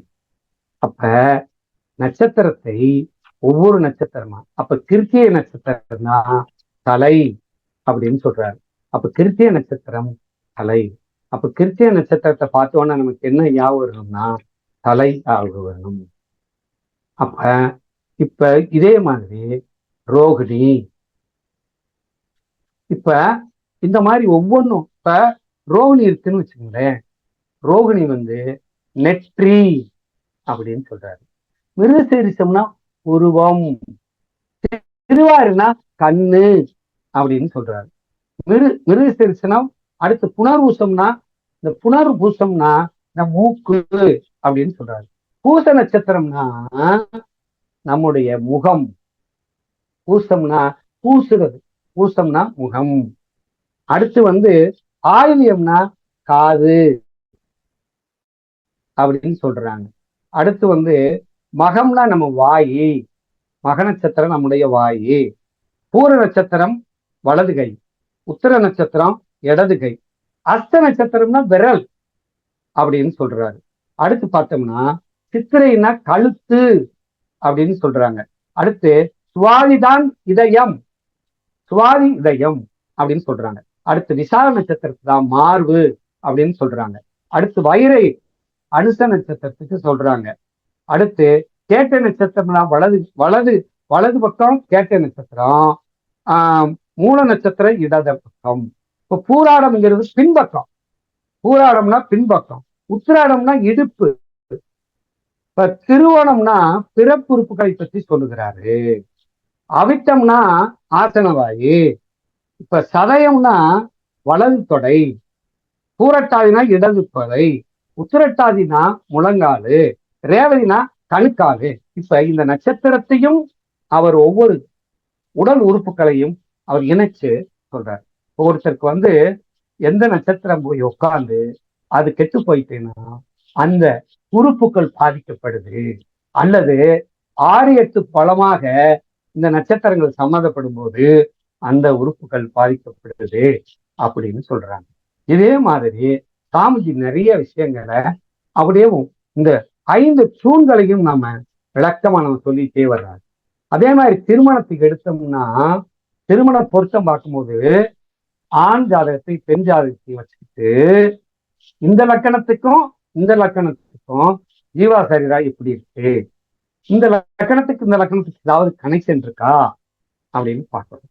அடுத்த 5ஆம் இடத்தை பார்க்கணும், 7ஆம் இடத்தை பார்க்கணும், 9ஆம் இடத்தை பார்க்கணும். இந்த இந்த இத்தனை விஷயங்களையும் 2 ஜாதகத்தையும் கம்பேர் பண்ணி பார்க்கணும். அப்படி பார்க்கும்போதுதான் பொருத்தம் வரும் அப்படின்னு சாமிகள் சொல்றாங்க. அப்ப ஒரு ஜாதகத்தை எடுத்தோடனே அந்த ஜாதகத்துக்கு நாம் பலன் பார்க்க, ஒரு ஜாதகம் இருக்குன்னு வச்சுக்கோங்க, நட்சத்திரம் தான் பலனை தருது, நட்சத்திரத்தின் அடிப்படையில் தான் பலனை தருது. இப்ப உதாரணமா ஒரு சிம்ம லக்கணம் இருக்குன்னு வச்சுக்கோங்களேன், ஒரு உதாரணத்துக்கு சொல்றவங்க, இந்த சிம்ம லக்கணத்தும் மக நட்சத்திரத்துல லக்கணம் விழுந்துருது அப்படின்னா அந்த மகம்ங்கிற கிரகத்துல நம்ம பார்க்கணும். இப்ப சிம்ம லக்கணத்துக்கு 4ஆவது இடத்துல கேது உட்கார்ந்துருக்காருன்னு வச்சுக்கோங்களேன். அப்ப இந்த கேது இன்னொரு விஷயம் சாமி சொல்றாங்க, கேதுவோட நட்சத்திரம், அதாவது கேதுவோட நட்சத்திரத்துல உட்கார்ந்தால் பலனை சிறப்பா செய்யாது அப்படின்னு சொல்றாங்க. அப்ப இந்த இடத்துல லக்னமே கேதுவோட நட்சத்திரத்துல உட்கார்ந்து 4ஆம் இடத்துல கேது இருக்கு. இப்ப என்ன அர்த்தம்னா 9ஆம் இடத்துக்கு 8ஆம் இடத்துக்கு லக்னம் நின்ற நட்சத்திர பாலாதிபதி போயிட்டாரு. அப்ப அப்பாவுக்கு மகனுக்கு ஆகாது, எந்த காலத்துக்கு ஒத்து வராது. 8ஆம் இடம்ங்கிறது நமக்கு ஒத்து வராத பிளேஸ் அப்படின்னு எடுத்துக்கணும். அப்ப இதே மாதிரி எந்த லக்னமாக இருந்தாலும் அந்த லக்னத்தை நம்ம இந்த இடத்துல பார்க்கணும். அப்படி பார்த்தோம்னா ஒரு பலன் வரலாம். பாரம்பரியத்தில் ஒரு கிரகம் தான் இருக்கும் இடத்தை வைத்து, இப்ப பாருங்க, பாரம்பரியத்துல என்ன சொல்றாங்கன்னா 5 சித்தாந்தங்களை சாமி இதுல குறிப்பிடுறாங்க. எப்படின்னா, முதல் சித்தாந்தம், ஒரு கிரகம் மேசராசியில ஒரு கிரகம் இருக்குன்னு வச்சுக்காங்களேன், இந்த மேசராசியில ஒரு கிரகம் இருந்தா இந்த கும்பராசியில சனி இருந்து மேசராசி இருக்கிறத பார்த்தா பார்வை மூலம் ஒரு தொடர்பை ஏற்படுத்துகிறார், பார்வை மூலம். 2வது, இந்த மேசராசியில் குரு இருக்காரு, அது கூடயே சனி இருந்தா சேர்க்கையின் மூலம் ஒரு தொடர்பை ஏற்படுத்துகிறார். 3வது, இந்த மேசராசியில இங்க உட்கார்ந்துருக்காரு குருன்னா இந்த ராசியின் அதிபதி செவ்வாயோட ஒரு தொடர்பை ஏற்படுத்துகிறார். அடுத்து இங்க சுக்கிரனோட நட்சத்திரத்துல உட்கார்ந்துருக்காருன்னு வச்சுக்கோங்க. அப்ப சுக்கிரனோட நட்சத்திரத்துல உட்கார்ந்து இருந்தா அந்த அந்த நட்சத்திரத்தின் அதிபதியோட ஒரு தொடர்பை ஏற்படுத்துகிறார். அடுத்து 5வது என்னன்னா, ராசியின் மூலமாகவோ நட்சத்திரத்தின் மூலமாகவோ தொடர்பை ஏற்படுத்தக்கூடிய ஒரு ஒருங்கிணைந்த தொடர்பை ஏற்படுத்துகிறது. அந்த அந்த ஒருங்கிணைந்த தொடர்பு எப்படின்னா, இப்ப மேசராசியில ஒரு கிரகம் உட்கார்ந்துருக்குன்னா, ஒரு நட்சத்திரத்துல உட்கார்ந்துருக்குன்னா, சுக்கிரனோட நட்சத்திரத்துக்கு குரு உட்கார்ந்துருக்காரு. இந்த குரு கன்னி ராசியில குருவும் ராகு புதன் தான் இருக்காங்கன்னு வச்சுக்கோங்களேன். அப்ப இந்த இதுக்கும் ஒரு தொடர்பு வந்துருது. இப்ப மீனத்துல ரேவதி நட்சத்திரத்துல ஒரு கிரகம் உட்கார்ந்துருக்குன்னு வச்சுக்கோங்களேன், புதன். அப்ப இந்த ராசியில புதன் இருப்பதுனால இந்த நட்சத்திரத்தின் மூலமாகவும் தொடர்பு ஏற்படுகிறது. இது 5. அசோசியேஷன் கனெக்டிவிட்டி அப்படின்னு சொல்றாங்க. அப்ப aspecting, consigning, star lord, sign lord, association connection என்று 5 விதமான கனெக்ஷன் மூலம்தான் பலனை நாம் எடுக்கிறோம் அப்படின்னு சாமி அவர்கள் 5 சித்தாந்தத்தை இதுல சொல்லுறாங்க. இப்ப நம்ம இப்ப சொன்ன விஷயங்கள் எல்லாம் மீனாட்டு நாடியில சொல்லப்பட்டிருக்கு. இந்த விஷயத்தை வச்சுதான் நாம் ஒரு ஜாதகத்துல பலன் எடுக்கணும். அப்போ ஒரு ஜாதகத்தை பார்க்கும்போது இந்த 4 தூண்களில் எது வருது அப்படின்னு பார்க்கணும். அப்படி பார்த்தோம்னா நமக்கு ஒரு ஜட்ஜ்மெண்ட் பண்ணலாம் அப்படின்னு சாமிகள் சொல்லுறாங்க. ஏன் அது இப்படி சொன்னாங்க அப்படின்னா, பாரம்பரியத்துல குரு மேசத்துல இருந்தா அது குருவை வச்சு நம்ம பலன் பார்க்கிறோம்னா ஒரு தோராயமா தான் பார்க்க முடியும். ஆனால் நட்சத்திரம்தான் துல்லியம், நட்சத்திரம்தான் அதற்கு அனைத்தையும் கொடுக்கும், சாரம்தான் பலன் கிடைக்கும். அப்ப இதெல்லாம் சுகர் நாடி, பூத நாடி, இந்த பலன் துருவ நாடி, இவற்றின் மூலமாக நம்முடைய குருஜி அவர்கள், ராகவாச்சாரி அவர்கள் கலெக்ட் பண்ணி நமக்கு மீனாட்டு நாடிங்கிற ஜூனியர் ராஜா மீனாட்டு அவர்களிடம் கொடுத்து, அவர் என்ன செய்யறாருன்னா சாமி ஒரு கோடுதான் போட்டு காட்டினாரு. ஆனா அந்த கோட்டை ஒரு பெரிய ரோடே போட்டு காட்டிட்டாரு ராஜா சார் அவர். எப்படின்னா நட்சத்திர பிரசன்னம் அப்படின்னு சொல்லி இந்த மீனாட்டு நாடியில ஒரு சிறப்பான ஒன்று இருக்கு. நம்ம எபிசோட் நம்முடைய காணொலியில கூட ஏற்கனவே இதை பத்தி பேசியிருக்காங்க. அது பிரசன்ன மார்க்கம். அருமையா ஒரு புக் எழுதியிருக்காரு. அந்த பிரசன்ன மார்க்கத்துல நட்சத்திரத்தை அடிப்படையாக வைத்து ஒவ்வொரு நட்சத்திரத்துக்கு இத்தனை நிமிஷம் 24 மணி நேரத்தையும் சாமி என்ன செய்யறாருன்னா, இப்ப அஸ்வினி நட்சத்திரம் இருக்குன்னா அஸ்வினி நட்சத்திரத்தினுடைய தசாபுத்தி வருஷம் 7. அப்ப 7 நாங்க 28 நிமிஷம். பரணி நட்சத்திரத்துக்கு வந்துட்டோம்னா 4. இப்படி இந்த 7 வருஷத்தை 4ஆல பெருக்கணும். இப்போ 20 வருஷத்தை 4ஆல பெருக்கணும் என்ன வருது? 20 வருஷம் 120 வருமா? அதாவது 2 × 4 அப்போ 80 வரும். அப்போ 1 மணி நேரமும் 20 நிமிஷமும் அந்த பரணி நட்சத்திரத்தில் அன்றைய தினச்சந்திரன் பயணிப்பார், அப்படின்னு சொல்றாங்க. இதே மாதிரி ஒவ்வொரு நட்சத்திரத்தையும் அதனுடைய தசா ஆண்டை 4ஆல பெருக்கணும்னா அதனுடைய நிமிஷம் வந்துடும். இப்படியே 24 மணி நேரத்துக்கும் போகும்போது அது தினச்சந்திரன். அப்ப கோச்சார சந்திரன் ஒண்ணு இருக்கு, தினச்சந்திரன் ஒண்ணு இருக்கு. அப்படி பார்த்துட்டு ஜீவாசரிதா எல்லாத்தையும் வச்சு பலன் சொல்றதுதான் நாடி சித்தாந்தம். அது இன்னொரு நாளைக்கு பேசிக்கலாம். இன்னைக்கு நாம பேசுறது என்னன்னா, ஒரு ஜாதகத்தை எப்படி ஜட்ஜ்மெண்ட் பண்றது அப்படிங்கிறத பத்தி மீனா அவங்க இந்த 4 தூண்களையும் சொல்லப்பட்டிருக்காங்க. இந்த 4 தூண்களையும் நாம ஒவ்வொரு ஜாதகத்தையும் நீங்க நாளைக்கு பார்க்கும்போது அது எந்த ஸ்திரியில இருக்குன்னு பாருங்க. எந்த விதமான இந்த 4 பில்லர்ல ஏதாவது இருக்கான்னு பாருங்க.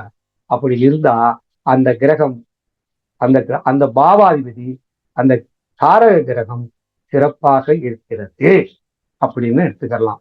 அப்படி எடுத்துக்கிட்டு பலனை நாம பார்க்கலாம். அப்ப உத்தம திரைக்காணத்துல, திக்பலத்துல, ஜீவாசரிதாத்துல, குணாசுல நம்ம பார்க்கணும். இப்ப இதை ஒட்டுமொத்தமாக நம்ம பார்த்தோம்னா ஒரு ஜாதகத்தை நாம் பலனாக பார்க்கலாம்.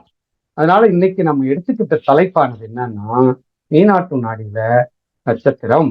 என்னுடைய கோட்பாடு, நான் இத்தனை வருஷம் ஆய்வு செஞ்சு சொன்னா நட்சத்திரம் தான் முழுமையான பலனை தருகிறது. காரணம், அதுக்காக பாரம்பரியத்தில் இருக்கிறது பலன் தருன்னு சொல்லல. இது ஒரு துல்லிதமான நிலை. ஏன்னா அந்த துல்லிதமான நிலையை எல்லாரும் தெரிஞ்சுக்கணும். இப்போ எங்க இருந்தாலும் சரி, எந்த கிரகம் இருந்தாலும் சரி, எந்த பாவாதி இருந்தாலும் எந்த நட்சத்திரத்துல இருக்குன்னு நம்ம பார்க்கணும். அப்படி பார்க்கும்போதுதான் நமக்கு சிறப்பை தருகிறது.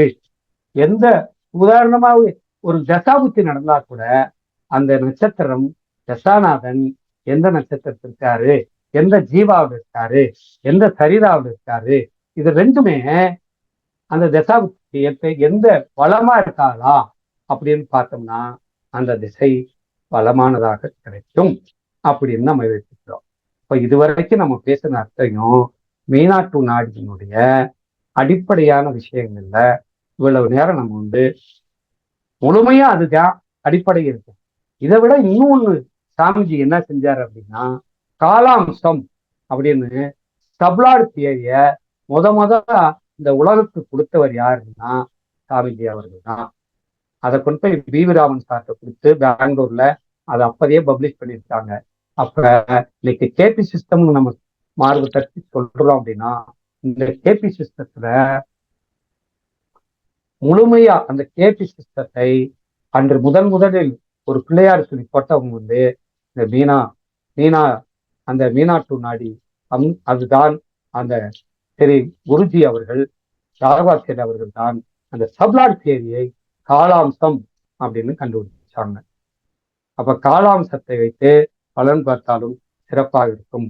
அப்ப இன்னைக்கு கேபி சிஸ்டத்தை பார்த்தோம்னா எப்படி இருக்குன்னா, பல வழியில பல விஷயத்தை சொன்னாலும் நட்சத்திர சித்தாந்தம் தான். இது ஸ்டெல்லர் அஸ்ட்ராலஜி தான். நட்சத்திரத்தை வைத்துதான் நாம் பலன் சொல்லணும். அப்ப நட்சத்திரத்தை வைத்து பலன் சொல்லும் பொழுதுதான் நமக்கு இது 100% தெளிவான ரிசல்ட் கிடைக்கும் அப்படிங்கிறத நம்ம எடுக்கணும். அப்படிங்கிறது தான் இந்த மீனாட்டு நாடியினுடைய கான்செப்ட். அப்ப இந்த 4 தூண்களையும் மறந்து விடாதீர்கள். சொன்ன 4 தூண்ல முதல் தூண்ல 8 பாயிண்ட் சொன்னேன். 2வது உத்தமத்திரை காணம், 3வது ஜீவாசரீரம், 4வது குணம். இந்த குணம்ங்கிறத அதை கூட சாமி என்ன சொல்றாங்கன்னா, ஒரு கிரகம் அந்த கிரகம் என்ன கிரகம், அது போய் உட்கார்ந்து இருக்கிறது எந்த நட்சத்திரம், அந்த நட்சத்திராதிபதி எப்படி இருக்காங்க, அதனுடைய குணம் என்ன, சாத்வீக கிரகமா, சாத்வீக நட்சத்திரத்துல உட்கார்ந்து சாத்வீக வீட்டுல போய் அம்சத்துல உட்கார்ந்தா சிறப்பு சிறப்பு சிறப்பு சூப்பர் அப்படின்னு சாமி சொல்லியிருக்காங்க. அதனால இன்றைய நாம் இந்த காணொலியில மீனாட்டு நாடியில 4 தூண்களையும் விளக்கமா சொல்லியிருக்கோம். இதுல நாம எதை எடுத்து பலன் பார்த்தாலும் அது நமக்கு சிறப்பான பலனை கொடுக்கும். அதுக்கு நாம இதை ஆய்வு செஞ்சு பார்க்கணும். ஒரு கிரகம் ஒரே கிரகம் ஒன்றுக்கு மேற்பட்ட கிரகங்கள் ஒரே நட்சத்திரத்தில் இருந்தா அது பலமான ஒரு சம்பவத்தை கொடுக்கும் அப்படிங்கிறதையும் சாமி சொல்லியிருக்காங்க. அதனால நட்சத்திரங்கள் ஒரு கிரகம் பலமா யோகாதிபதியோட சம்பந்தப்பட்டிருந்தா நட்சத்திரத்தின் மூலமாக அது சிறப்பு சிறப்பு. சரியா? அப்ப இது வரைக்கும் நம்ம மீனாட்டு நாடியில 4 தூண்களை சொல்லியிருக்கோம். இந்த 4 தூண்களையும் தெளிவா தெரிஞ்சுக்கணும். அந்த 4 தூண்களை தெளிவா தெரிஞ்சுட்டோம்னா ஒரு ஜாதகத்தை பார்த்தோம்னா போட்டுக்கலாம். சாமி சொல்லுங்கய்யா. இப்ப 4 தூண்களையும் சொல்லிட்டேன். சரிங்க சரிங்க.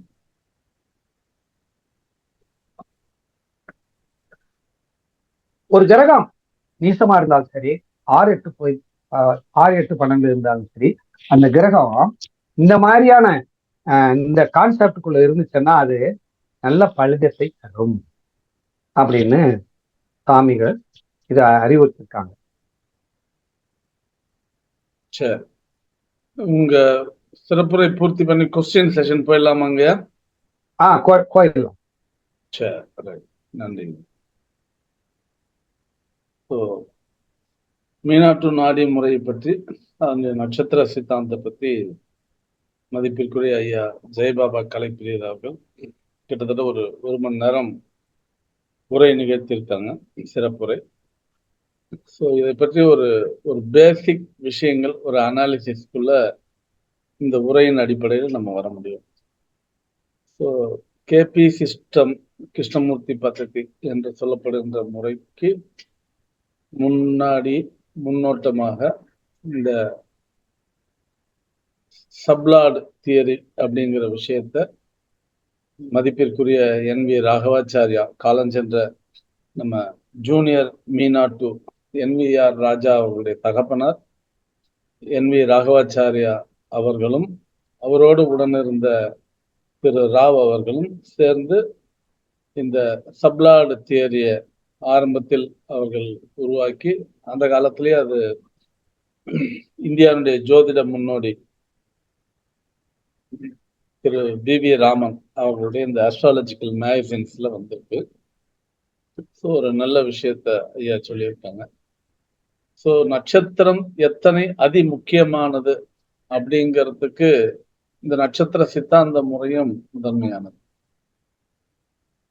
ஏன்னா கிரகங்கள் நட்சத்திரம் பிரதானம் இல்லை, கிரகங்கள் தான் பிரதானம் என்று நட்சத்திர விஷயத்தை உதாசீனப்படுத்தக்கூடிய நிறைய வீடியோஸ் யூடியூப்ஸ் எல்லாம் பார்க்கிறோம்.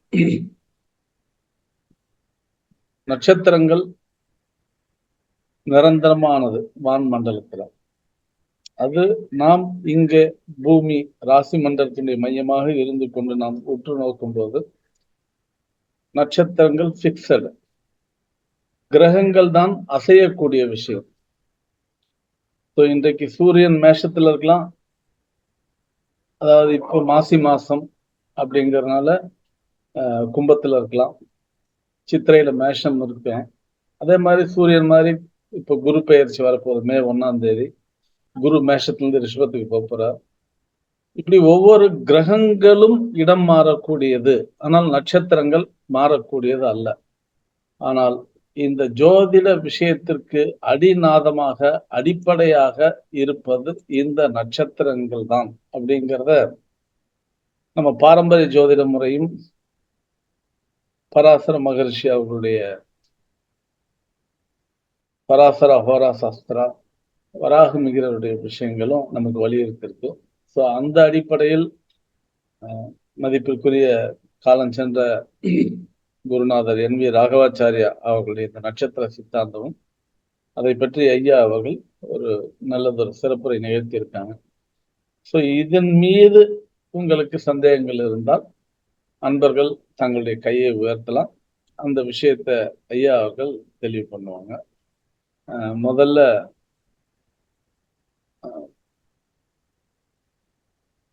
ரங்கநாராயண ஐயா, நீங்க அன்மியூட் பண்ணிட்டு உங்க விஷயத்தை கேட்கலாங்க.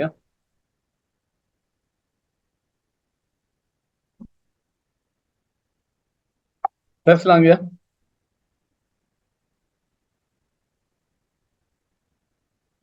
ஐயா கேட்கல, உங்க ஆடியோ கேட்கலங்க, மியூட்ல இருக்கீங்க. பேசுங்க. மைக்க பக்கத்துல வச்சுக்கோங்க, மைக் பக்கத்துல வச்சுக்கோங்க.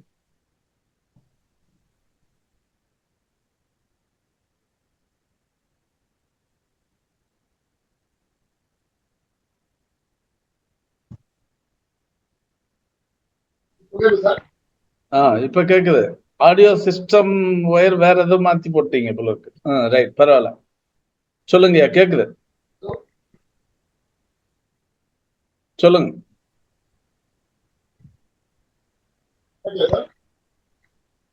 கேக்குதுங்கய்யா, பேசுங்கய்யா.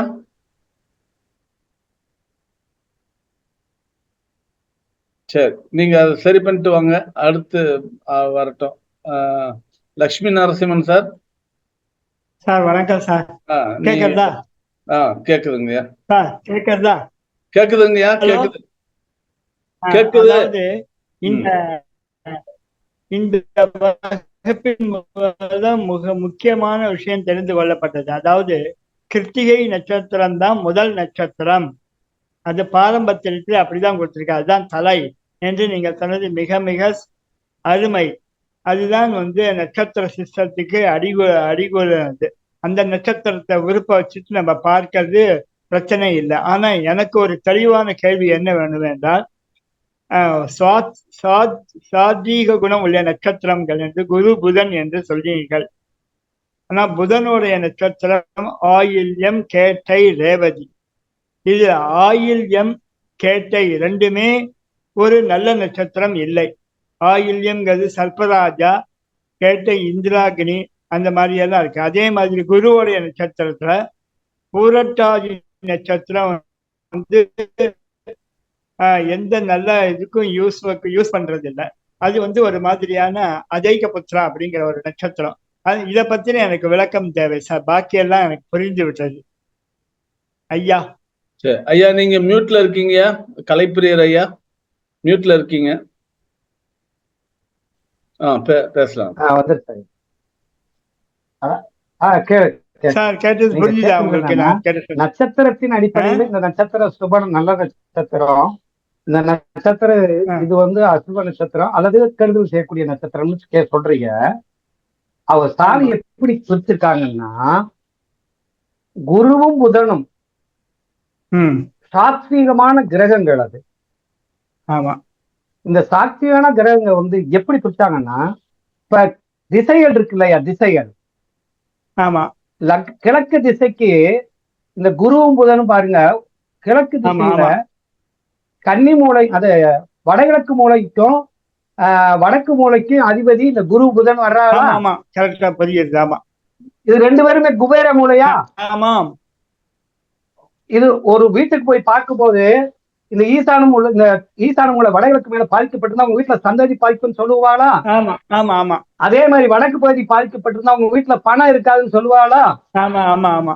அப்ப கிரகங்களை இந்த இடத்துல சாத்வீகமா எடுத்து நட்சத்திரங்களை இந்த சாத்வீக நட்சத்திரத்தின் மூலம் இந்த சாத்வீகங்கிற அமைப்பு அதை கொடுக்குறாரு சாமி. நட்சத்திரங்களுக்கு வேறு குணம் இருந்தாலும் இது மூலியமா தான் எடுத்திருக்காங்க இல்லையா? இது மூலமா அதை எடுக்கிறாங்க. அதனாலதான் சாமி என்ன சொல்றாங்கன்னா, குருவும் புதனும் கீழ் திசை குறிக்கக்கூடிய லக்னத்தில் திக்பலம் பெறுகிறார்கள். அதனால இந்த ரெண்டு கிரகங்களையும் சாத்வீகமான எண்ணமுடைய கிரகங்கள், சாத்வீகத்தை தரக்கூடிய கிரகம் அப்படின்னு சொல்றாங்க. அதனாலதான் அந்த கிரகம் அதோடைய நட்சத்திரமும் சாத்வீகமா மாறுறது. கிரகத்தின் நட்சத்திரத்தை அடிப்படையா அவங்க பிரிக்கல, கிரகத்தின் அடிப்படையா பிரிச்சு பலன் சொல்றாங்க. இப்ப என்னோட ஜாதகத்துல வந்து குரு லக்னத்திலையும் சந்திரன் சுக்கிரன் 4 இருக்கிறத 3 கிரகம் வந்து திக்பலம் வந்துருச்சு. ஆமா, திக்பலம். சந்திரன் நட்சத்திரத்திலேயே இருக்காது. யாரு? சந்திரன் வந்து சந்திரனோட நட்சத்திரத்திலே 4ல இருக்காது, சுக்கிரனும் சேர்ந்து. அப்ப பாத்தீங்களா எப்படி பாருங்க, திக்பலம் வாங்கிட்டா என்ன அர்த்தம்னா, ஐயா இப்ப திக்பலம் வந்து 4ல போய் சந்திரன் சுக்கிரன் வாங்கிட்டா உங்களுக்கு மனைவியும் நல்ல மனைவியா இருப்பாங்க, நல்ல தாயும் நல்லவர்களா இருப்பாங்க. அப்ப 2 பேரும் புண்ணியவதின்னு அர்த்தம். அவ்வளவுதான், ஒரே வார்த்தையில சொல்ல சொன்னா புண்ணியவதிக. ஆமா, இது வந்து பலன் வந்து உங்கள்கிட்ட கேட்கணுங்கிற மாதிரி ஆயிடுச்சு. ஏன்னா 3 கிரகம் வந்து இது திக்பலம் லக்னத்துல குரு திக்பலம் பெற்றாலா? ஆமா, குழந்தையினால பேரும்புகள் கிடைக்குமா? குழந்தையினாலையும் நல்லது கிடைக்கும். ஆமா ஆமா ஆமா. அடுத்து உங்களுக்கு தங்கம் வந்து இப்ப தங்கம் வீட்டுல தங்கம். ஆமா, அப்படின்னு எடுக்கணும். சரி சார், ரொம்ப தேங்க்ஸ். மற்றவங்க கேட்கட்டா, சொந்த ஜாதகம் பலன் கேட்க கூடாது. Okay, thank you sir. கேட்டுட்டீங்களா? கேட்கும் சார். ரைட், கேட்டேன். அடுத்து ரங்கநாராயண ஐயா, நீங்க பேசலாம். கேக்குது சார், கேக்குது, நீங்க பேசுறது கேக்குது சார். வணக்கம் சார்.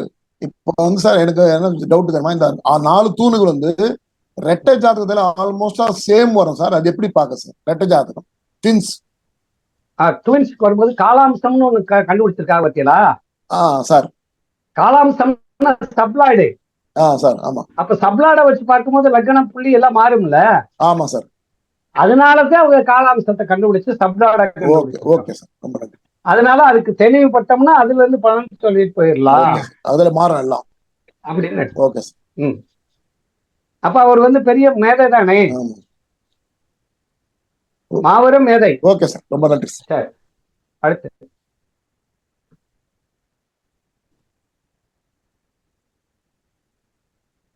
ஐயா, அடுத்து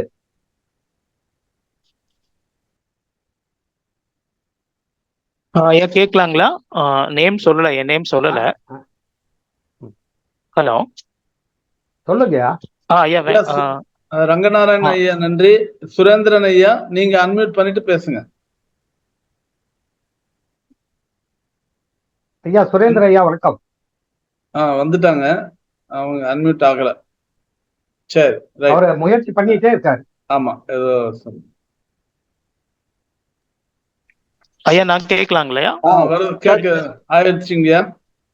ஐயா கொஞ்சம் இருங்க, வெங்கடாச்சலம் ஐயா கொஞ்சம் இருங்க. ஜெயபாபா சார் ஞாபகம் இருக்குங்களா? வணக்கம் வணக்கம் ஐயாவுக்கு. ஐயா வணக்கம். ஆள் மாறிட்டீங்க ரொம்ப. ஆள் அவ்வளவுதான். ரொம்ப அண்ணா அவ்வளவுதான். நீங்க எல்லாம் ரொம்ப 100 ஆண்டு வாழ வேண்டிய ஆளுங்க. நிறைய விஷயங்கள் தெரிஞ்ச ஆளுங்க. நிறைய உங்களை பார்த்தோட எனக்கு சாக்காயிருச்சு.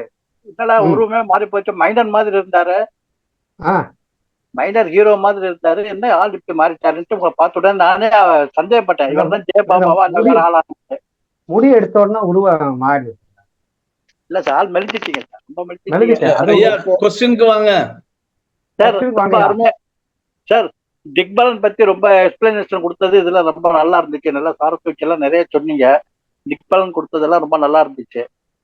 அதே மாதிரி வந்து அவர் சார் லட்சுமணன் சொன்ன மாதிரி கார்த்திகை முதல் நட்சத்திரம் தலைக்கு சொன்னது அது புது இதுதான். அது ஏன்னா அஸ்வினியும் பரணியும் பாதத்துக்கு கொண்டு போயிட்டீங்க. அது வந்து நான் புதுசா இப்பதான் கேள்விப்பட்டேன். ரொம்ப அருமையா இருந்துச்சு உங்க கான்செப்ட். இதெல்லாம் ரொம்ப நல்லா இருந்துச்சு சார். ரொம்ப அருமை. ரொம்ப நல்லா பாராட்டுகள். வாழ்த்துக்கள் சார், வாழ்த்துக்கள். வணக்கம்.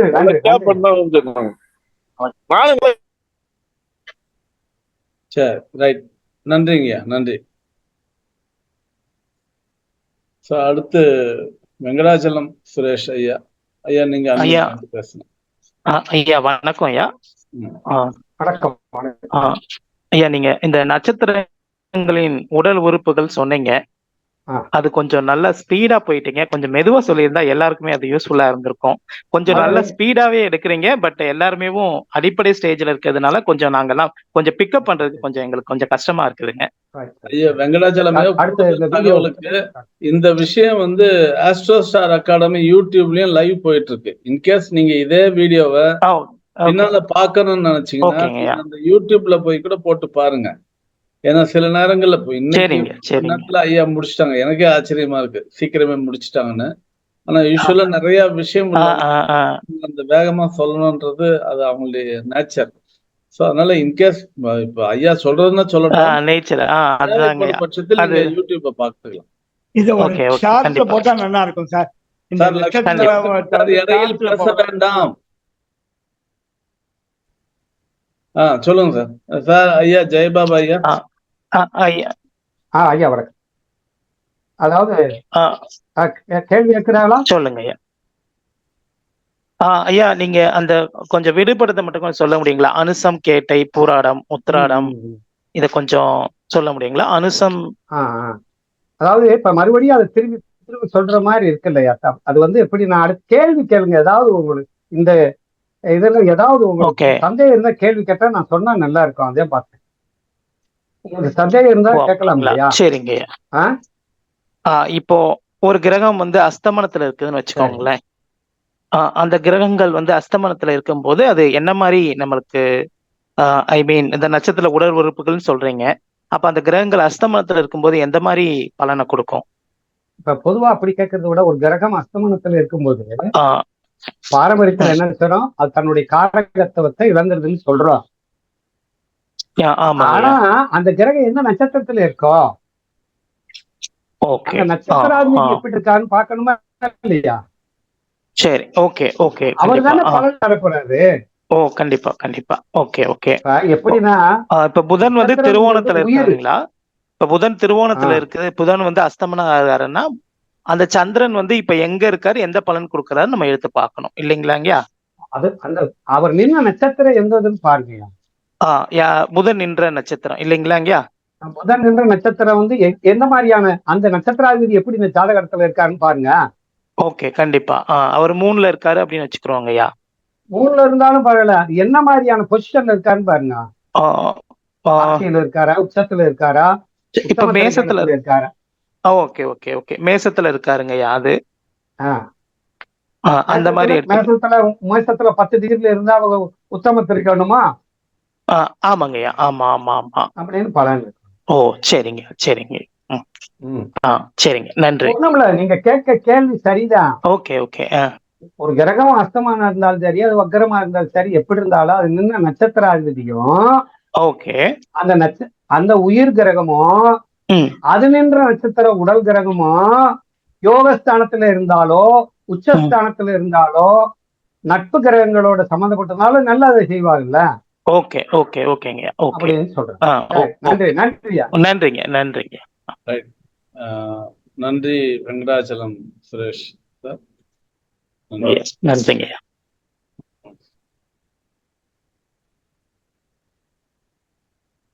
சரி, வேற யாரும் சந்தேகம் ஏதாருன்னா ஹேண்ட் ரைஸ் பண்ணலாம். ஐயா லட்சுமி நரசிம்மன் ஐயா, நீங்க இடையில ஏதோ கேட்க வந்தீங்க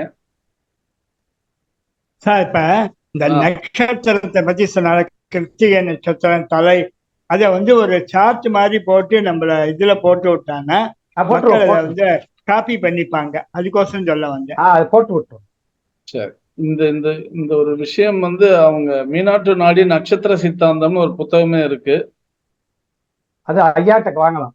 ஆமா, அது வந்து அந்த புத்தகத்திலையும் தேவைன்னா நீங்க அதை வாங்கி பயன்படுத்திக்கலாம். இந்த பட்டியல் விஷயங்களும் அதுல போட்டிருக்காங்க. நான் சொன்னது கூட அதுல இருக்கு. ரைட், நல்லது. அடுத்து சுப்பிரமணியம் ஐயா, ஐயா நீங்க அன்மியூட் பண்ணிட்டு உங்க விஷயத்த பேசலாம். நமஸ்காரம் ஐயா. ஐயா ஐயா நமஸ்காரம். ரொம்ப அருமையா வீணா நாடியை பத்தி விளக்கி சொல்லியிருக்கீங்க. திக்பலத்தை சொல்லும் போது லக்னத்துல நிக்கிற குருவும் புதனும் திக்பலம் பெறாங்கன்னு சொல்லியிருக்கிறீங்க. ஒரு லக்னத்துல எந்த கிரகமும் இல்லை, அந்த லக்ன பாதம் வந்து குருவனுடைய நட்சத்திரமாகவோ அல்லது புதனுடைய நட்சத்திரமாகவோ வந்தா திக்பலமா கருதலாமா? இப்ப உதாரணத்துக்கு ரைட், ஓகே, அதுதான். ஏன்னா அந்த லக்னம் தான் போய் உட்கார்ந்து இருக்கு, அதை ஜீவாத்தான் நம்ம பார்க்கணும். நம்ம 8 ரூல் சொன்னோம்ல, 8 ரூல். ஆமா, அது 8 ரூல்ல இருந்தா தான் அது வந்து எடுத்துக்கணும். இப்ப லக்ன பாதத்துல வந்து 8 ரூல்ல இருந்தா வேற எதுவும் எடுக்கக்கூடாது. இப்ப வந்து மிதுன லக்னத்துல புனர்பூஷத்துல லக்ன பாதத்துல அந்த லக்னம் இருந்தாலும் அதை நம்ம லக்னம் எடுக்க கூடாது. லக்னத்துக்கு நின்னாதான் எடுக்கணும், இல்லைங்களா? ஆமா ஆமா ஆமா. மீன லக்னத்துல புரட்டாதியில சொல்றீங்க இல்லைங்கய்யா, மிதுன லக்னத்துல புனர்பூஷத்துல நிக்கிறாரு. ஓகே, மிதுன லக்னத்துல புனர்பூஷத்துல நிக்கும் போது அவர் குருவுடைய நட்சத்திரம் தான், ஆனா குரு அங்க இல்ல, குருவுடைய நட்சத்திரம் இருக்காரு. அப்ப நம்ம அதை வந்து திக்பலமா கருதலாமா அப்படிங்கறதா கேள்வி. கருதக்கூடாது. அந்த புதன் இருக்காரு இல்லையா? ஆமா, இந்த புதனோட குரு சேர்ந்து இருந்தாருன்னு வச்சுக்கோங்க, அதிபதி ஆயிராரு. லக்ன அதிபதி கூட சேர்ந்து இருந்தா நமக்கு வந்து லக்னாதிபதியோட சேர்ந்து இருந்ததுனால, அது லக்னத்தின அந்த லக்னாதிபதியினுடைய நட்சத்திரத்துல இருக்கிறதுனால ஓகே, இது 8 இதுல விதியில் இருந்தா மட்டும்தான் அது திக்பலம், இல்லைன்னா இல்ல. இல்ல எடுத்து வச்சிருவாங்க. நன்றி நன்றி நன்றி சுப்பிரமணியன் சார். அடுத்து சாம்பசிவம் சார். வணக்கம் ஐயா. வணக்கம் ஸ்ரீனிவாசன் சார். வணக்கம் கலைப்பிரியர் ஐயா. என்னோட கேள்வி என்னன்னா, இதுல வந்து நம்ம தசாபுக்தி கூட இதை எப்படி கனெக்ட் பண்றது? நம்ம வந்து இப்போ திக்பலம் இருக்கு, நட்சத்திர திக்பலம் இருக்கு, உத்தம திரைக்கணத்துல இருக்கு, அதே மாதிரி ஜீவா சரீரா வந்து சாத்வீக கிரகங்களா இருக்கு. அப்படிங்கும் பொழுது இதை வந்து தசாபுக்தியில நம்ம பார்க்கும் பொழுது எந்த மாதிரி இதை பயன்படுத்தணும், அதே மாதிரி கோச்சாரத்துல எப்படி பயன்படுத்தணும்னு கொஞ்சம் விளக்கினா நல்லா இருக்கும் சார். இப்ப வந்து உங்களுக்கு ஒரு தசை நடக்குதுன்னு வச்சுக்கோங்க, அது ஒரு கிரகம் தானே. அந்த கிரகம் அதுக்கு ஜீவா ஸ்டேஜா போடுங்க. சரி சார். இல்லைன்னா அந்த கிரகம் திக்பலம் பெற்றிருக்கும்ல, இல்ல அந்த கிரகம் ஒரு நல்ல குணத்துல நின்று இருக்கும்ல, அப்ப அது நல்லது செய்யும். ஓகே, அது மாறி குணமா இருக்குன்னு வச்சுக்கோங்களேன், அது வந்து திக்பலம் வரல, நீசமாயிருக்கு, அது அந்த திசை நமக்கு நல்லது செய்யாதுல்ல. 6, 8, 12 போய் இருந்துட்டு இந்த திக்பலம் வரல, திரைகாணமாகல அப்படின்னா அந்த திசை நமக்கு சரியா வராது. அப்ப நட்சத்திரத்தை பார்க்கணும். நீங்க எந்த திசை இருந்தாலும் அந்த திசானாவே எந்த நட்சத்திரத்துல இருக்காருன்னு பார்க்கணும். அந்த நட்சத்திராதிபதி எப்படியான வலிமையா இருக்காருன்னு பார்க்கணும். அந்த ஜீவாசரியனா மட்டும் அப்படியே மனசுல வச்சுக்காங்க. இப்போ ஒரு திசை சொல்றீங்க, குரு திசை. குரு வந்து ஒரு நட்சத்திரத்துல இருப்பார்ல, ஆமா. அப்ப அந்த நட்சத்திரம் அதிபதி ஜீவா என்ன சரிதா என்னன்னு போட்டு பாருங்க, இந்த ரிசல்ட்ட சொல்லிடலாம். இப்ப என்ன இருக்குன்னா, இந்த ஜீவா சரிதா கிரகங்களோட தசாபுத்தி அந்தரங்கள் ஒரு சம்பந்தம் பெறும்போது சிறப்பாக நடைபெறும் ஓகே அப்படின்னு அர்த்தம். ஓகே. சோ இது வந்து நம்ம வந்து பொதுவா தசாபுக்தி பலங்கள் பார்க்கும் பொழுது சரி ஆட்சி, உச்சம், மூலத்திரிகோணம், திக்பலம் அதெல்லாம் பாக்குற மாதிரி இதையும் கூடுதல் காரணியா பாத்துக்கலாம் அப்படின்னு சொல்றீங்க. அவ்வளவு. ஓகே. இது கோச்சாரத்துக்கு எப்படி பயன்படுத்துது சார்? கோச்சாரம் எடுத்துக்கிறோமே, இன்னைக்கு வந்து ஒரு கிரகம் போகுது, இன்னைக்கு சந்திரன் இருக்காங்க. சந்திரன் போகும்போது அந்த சந்திரன் போகும்போது ஒரு நட்சத்திரத்துல தானே போகும். அந்த நட்சத்திரம் இன்னைக்கு கோச்சாரத்துல திக்பலம் பெற்று நல்லா ஸ்ட்ராங்கா உட்கார்ந்து இருந்தாருன்னு வச்சுக்கோங்க, உங்களுக்கு எல்லாம் அவரே எத்தனை குடையவர் உங்க ஜாதகத்துக்குன்னு பாருங்க, அதை செய்வார்ல. ஆனா அவர் நல்ல நிலையில் இல்ல, ரஜோ குணத்துல போய் இருக்காரு, நீசமா இருக்காரு, உங்க ஜாதகத்தை அவர் எத்தனாம் அதிபதியோ அது பாதிக்கப்படும்ல அப்படிங்கிறத எடுத்து. சோ இப்ப நம்ம வந்து பிறப்பு ஜாதகத்துல ஒரு கிரகம் நல்ல நிலைமையில இருக்கு, அதாவது நட்சத்திர திக்பலம், உத்தம திரைக்காணம், அதே மாதிரி நல்ல ஜீவா சரீரா குணங்களோட இருக்கு அப்படின்னா கோச்சாரத்துல அது நல்ல விதமா போகும் பொழுது நல்ல பலன் எடுத்துக்கலாம். அதே மாதிரி கோச்சாரத்துல ஒருவேளை உத்தம திரைக்காணத்துல அல்லது திக்பலத்துல இல்ல அப்படின்னா மாற்றி எடுத்துக்கணுமா? அதாவது ரெண்டையும் எப்படி பொருத்தி பாக்குறதுன்னு கேட்க. எப்படின்னா தசா வந்து ஓகே நல்லா இருக்கு, கோச்சாரம் சப்போர்ட். ஒரு ஏழு போகும்போது கீழே மாட்டாருன்னு அவருக்கு விதி இருக்குன்னு வச்சுக்கோங்க, அந்த ஏன் மேல சாயுது ஒட்டமா ஒருத்தர் பிடிச்சிடுறாரு. அப்ப அந்த உடம்பா வந்து பிடிக்கிறது காரணம்னா தசா ஸ்ட்ராங் இருக்குன்னு அர்த்தம். தசா ஸ்ட்ராங் இல்லைன்னா விட்டுருவார்ல. அப்ப கோச்சாரம் சரியில்லை, பைக் போயிட்டே இருக்கோம், பைக் வந்து கண்ட்ரோல் பண்ண முடியல, ஆனா ஆஃப் ஆகி போகுது பைக். அப்ப கோச்சாரம்ங்கிறது சப்போர்ட்டிங் தவிர பிரதானம் இல்லை. ஒரு கிரகத்தை நம்ம பார்த்திருப்பான், இந்த நடிகர் மாரிமுத்து பிறந்தான்ல, அவன் எங்க ஊருக்காரன்னு, அவன் ஜாதகத்துல பார்த்தோம்னா எல்லாமே கடைசி நேரத்துல எல்லாமே சரியில்லை, கோச்சாரமும் அவனுக்கு சப்போர்ட் பண்ணல, தசாபுத்தி சப்போர்ட் பண்ணல, அப்பத்தான் அவனுக்கு பார்க்குது.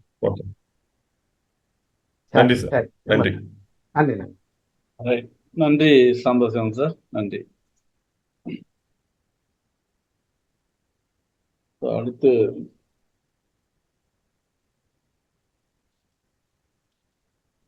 யூடியூப்ல ஒரு அன்பர் கேள்வி காந்திமதிநாதன் கேட்டிருக்காங்க. ஏழில் இருக்கும் சனி பகவான் திக்பலம் அடைவார், அவர் எந்த நட்சத்திரத்தில் இருந்தால் நன்மை தரும் அப்படின்னு கேட்டிருக்காங்க. முதல் வந்து ஒரு கிரக திக்பலம் பெறுதான்னு பார்க்கணும், அது நல்லது செய்வார் அப்படிங்கிறது. இப்ப ஏழுல போய் ஒரு இடத்துல உட்கார்ந்துருக்காருன்னா அந்த கிரகம் நல்லது செய்வாருங்கிறத அந்த நின்ற நட்சத்திராதிபதி தான் தீர்மானம் பண்ண போறாரு.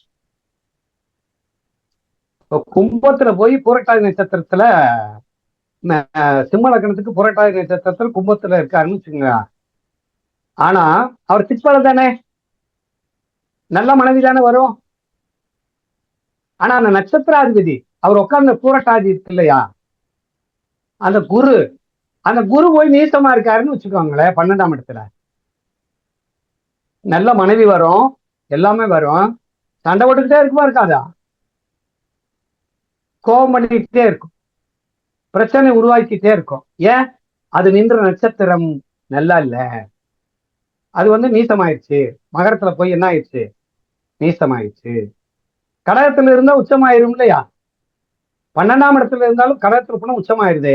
அப்ப அது நின்ற நட்சத்திராதி உச்ச நிலையில் இருக்காளா, 6, 8, 12 இருக்காளா, அவ யோகஸ்தானத்துல இருக்காரு. சாமி சொல்றது என்னன்னா 1, 5, 9 இருக்காளான்னு பார்க்கணும், பார்த்து சொல்லணும்.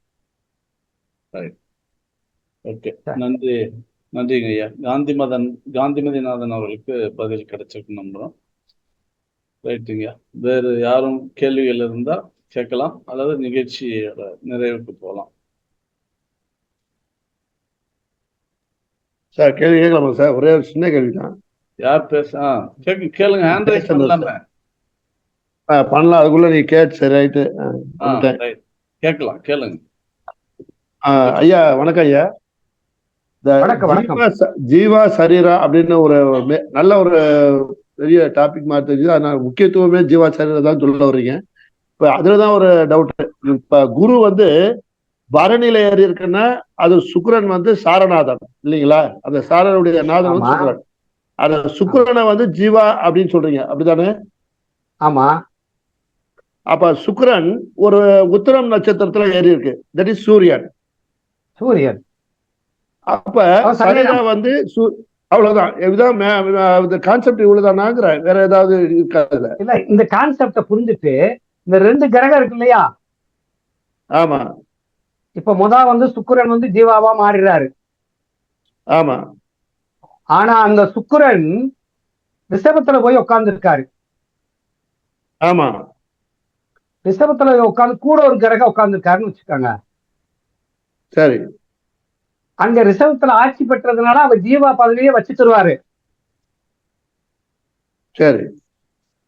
அந்த சுக்கிரன் மிதுனத்துல போய் உட்கார்றாரு, புதனோட உட்கார்ந்து இருக்கிறாரு. சரி. அப்ப அந்த ஜீவா பதவியை புதனுக்கு கொடுத்துருவாரு, ஆட்சியா இருக்கிற புதன்கிட்ட.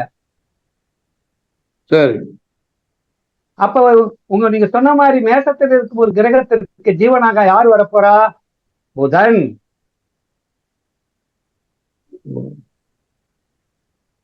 புரியுதா? உள்ள. ஓ சரிங்க. இப்படி பாக்கணுமா? இது டைரக்டா ஜீவானாக சக்கரான்னு எடுத்துக்க கூடாது. அப்படி பார்க்க கூடாது. அங்க போய் அந்த கிரகம் கூட கிரகம் இல்லைன்னா நீங்க டைரக்டா எடுத்துக்கங்க. சரி. கூட எந்த கிரகமும் இல்லைன்னா டைரக்டா எடுத்துக்கங்க. ஜீவாவுடையோ சரீராவுடத்துல எந்த கிரகம் இல்லைன்னா எடுத்துக்கங்க. அங்க போய் ஒன்றுக்கு மேற்பட்ட கிரகங்களோட மாட்டிக்கிட்டாருன்னு வச்சுக்கோங்களேன். அப்ப முதல் என்ன செய்யணும்? ஆட்சியில இருக்கிறத பார்க்கணும். அதுக்கடுத்து என்ன செய்யணும்? உச்சமா இருக்கான்னு பார்க்கணும். அதுக்கடுத்து என்ன செய்யணும்?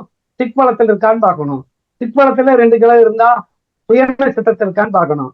இல்லைன்னா அங்க ஆர்டர் ஆஃப் த ஸ்ட்ரென்த், இயற்கை பலம் எது? ராகுதா, சூரியனா, சந்திரனா, சுக்கிரனா, குருவா, சனியா, செவ்வாயா, புதனா அப்படின்னு பார்த்து நம்ம சீர்தூக்கி பார்த்து சொல்லணும். சரி சரி, தேங்க்யூ. ரொம்ப நன்றிங்க. நன்றிங்க. அந்த ஒரு டவுட் தான் வந்தது. நன்றி ஜெயச்சந்திரன் சார், நன்றி.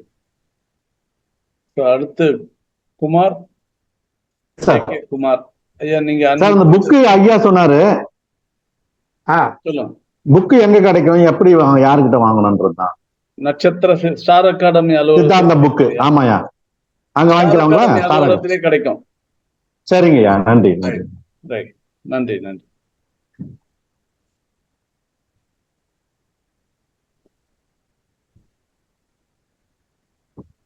ரைட்டுங்கய்யா, நிகழ்ச்சியோட நிறைவுக்கு வந்திருக்கோம். ஸோ அன்பர்கள் கொஸ்டின் செஷனும் நிறைவடைஞ்சது. நிறைவா நீங்க ஏதாவது சொல்லணும்னா சொல்லுங்கய்யா, நிகழ்ச்சியை சொல்றேன். அதாவது ஜோதிடத்துல பாரம்பரியம்ங்கிறது ஒரு தாய் மாதிரி. அந்த பாரம்பரியத்திலிருந்து ஒரு மேம்பட்ட நிலை வந்துச்சு அப்படின்னா அந்த தாய்க்கு ஒரு குழந்தை மாதிரி. ஆனால் பாரம்பரியம்ங்கிற விஷயத்துல இது எல்லாமே பாரம்பரியம் தான், நம்ம பேசுறது கூட பாரம்பரியம் தான். ஆனா அந்த பாரம்பரியத்தை விட கேபி சிஸ்டம்னு ஒன்று இருக்கு. அந்த கேபி சிஸ்டத்துல தமிழ்நாட்டுல நானும் என் குருநாதர் ஒருத்தர் தான் கரெக்டா பிறந்த நேரத்தை சரி செய்யக்கூடிய கண்டுபிடிச்சிருக்கோம். அப்படிப்பட்ட அவர் கண்டுபிடிச்ச எனக்கு போதிச்சார். தமிழ்நாட்டுல கேபி ரெண்டு விஷயம் இருக்கு. கிருஷ்ணமூர்த்தி பத்ததின்னு ஒண்ணு இருக்கு, பாஸ்கரான்னு இருக்கு. இந்த 2 விஷயமும் சூப்பர். இன்னொரு நாளைக்கு இதே பாஸ்கரா சிஸ்டத்துல பாரம்பரியம் இருக்கு, இதே இதுல கேபி இருக்கு. இது 2 எதை வேணாலும் அடுத்து ஒரு நல்ல சந்தர்ப்பத்துல நாம பேசுவோம்.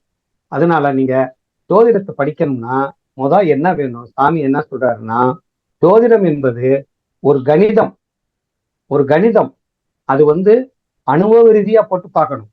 அந்த அனுபவ ரீதியா போட்டு ஜோதிடம் என்பது உண்மையானது கூட, இறுதியானது கூட, உறுதியானது அப்படின்னு நம்ம எடுத்துக்கணும். அப்படி எடுத்துக்கிட்டோம்னா ஜோதிடன் எப்பயுமே பழிக்க மாட்டான். குருநாதர் நமக்குள்ள இருந்துகிட்டு அவர் வேலை செய்வார்.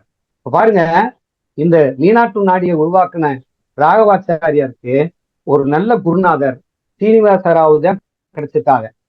அவர் புதநாடியினுடைய கிங். அவர் அந்த புதநாடியின் கிங் எப்படி கிடைச்சிருக்கு அப்படின்னா, அவங்க அதாவது மைசூர் பேலஸ்ல இவருக்குள்ள போயிருக்காரு.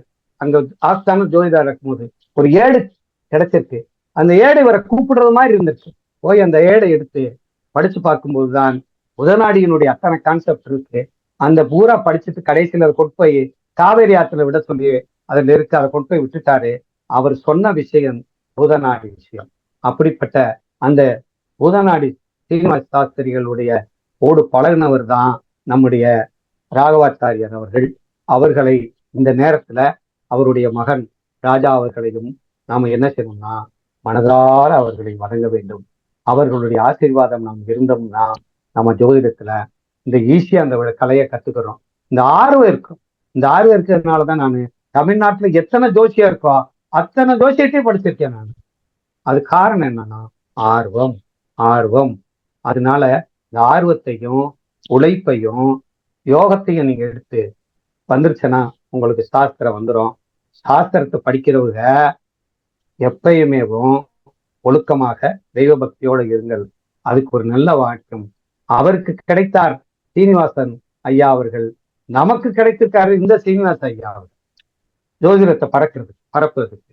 அதனால நன்றியை தெரிவித்துக் கொள்கிறோம். நல்ல வாய்ப்பு. நம்முடைய இந்த தளத்திற்கு இணைந்து எனக்கு ஒரு வாய்ப்பை கொடுத்த, எனக்கும் கௌரவமான ஒரு வாய்ப்பு கொடுத்து மீனாட்டு நாடி என்ற கான்செப்டை பேசுவதற்கு வாய்ப்பு கொடுத்த ஐயா சீனிவாச ஐயா அவர்களை நான் மனமாற பாராட்டுகிறேன். நன்றியை தெரிவித்துக் கொள்கிறேன். இதுவரைக்கும் கேள்வி கேட்கணும் நினைச்சுக்கிட்டு இருக்கக்கூடிய அத்தனை பேர்களும் அவர்கள் அத்தனை பேருக்கும் எனது நன்றியை தெரிவித்துக் கொண்டு என் உரைக்கு திரையிடுகிறேன். நன்றி, வணக்கம். நன்றிங்க. நன்றி, வணக்கம். நிகழ்ச்சியத்தோடு நிறைவு பெறுகிறது. மீண்டும் அடுத்த வாரம் இன்னொரு ஜோதிட தலைப்பில் சந்திப்போம். அனைவருக்கும் நன்றி, வணக்கம். Thank you sir.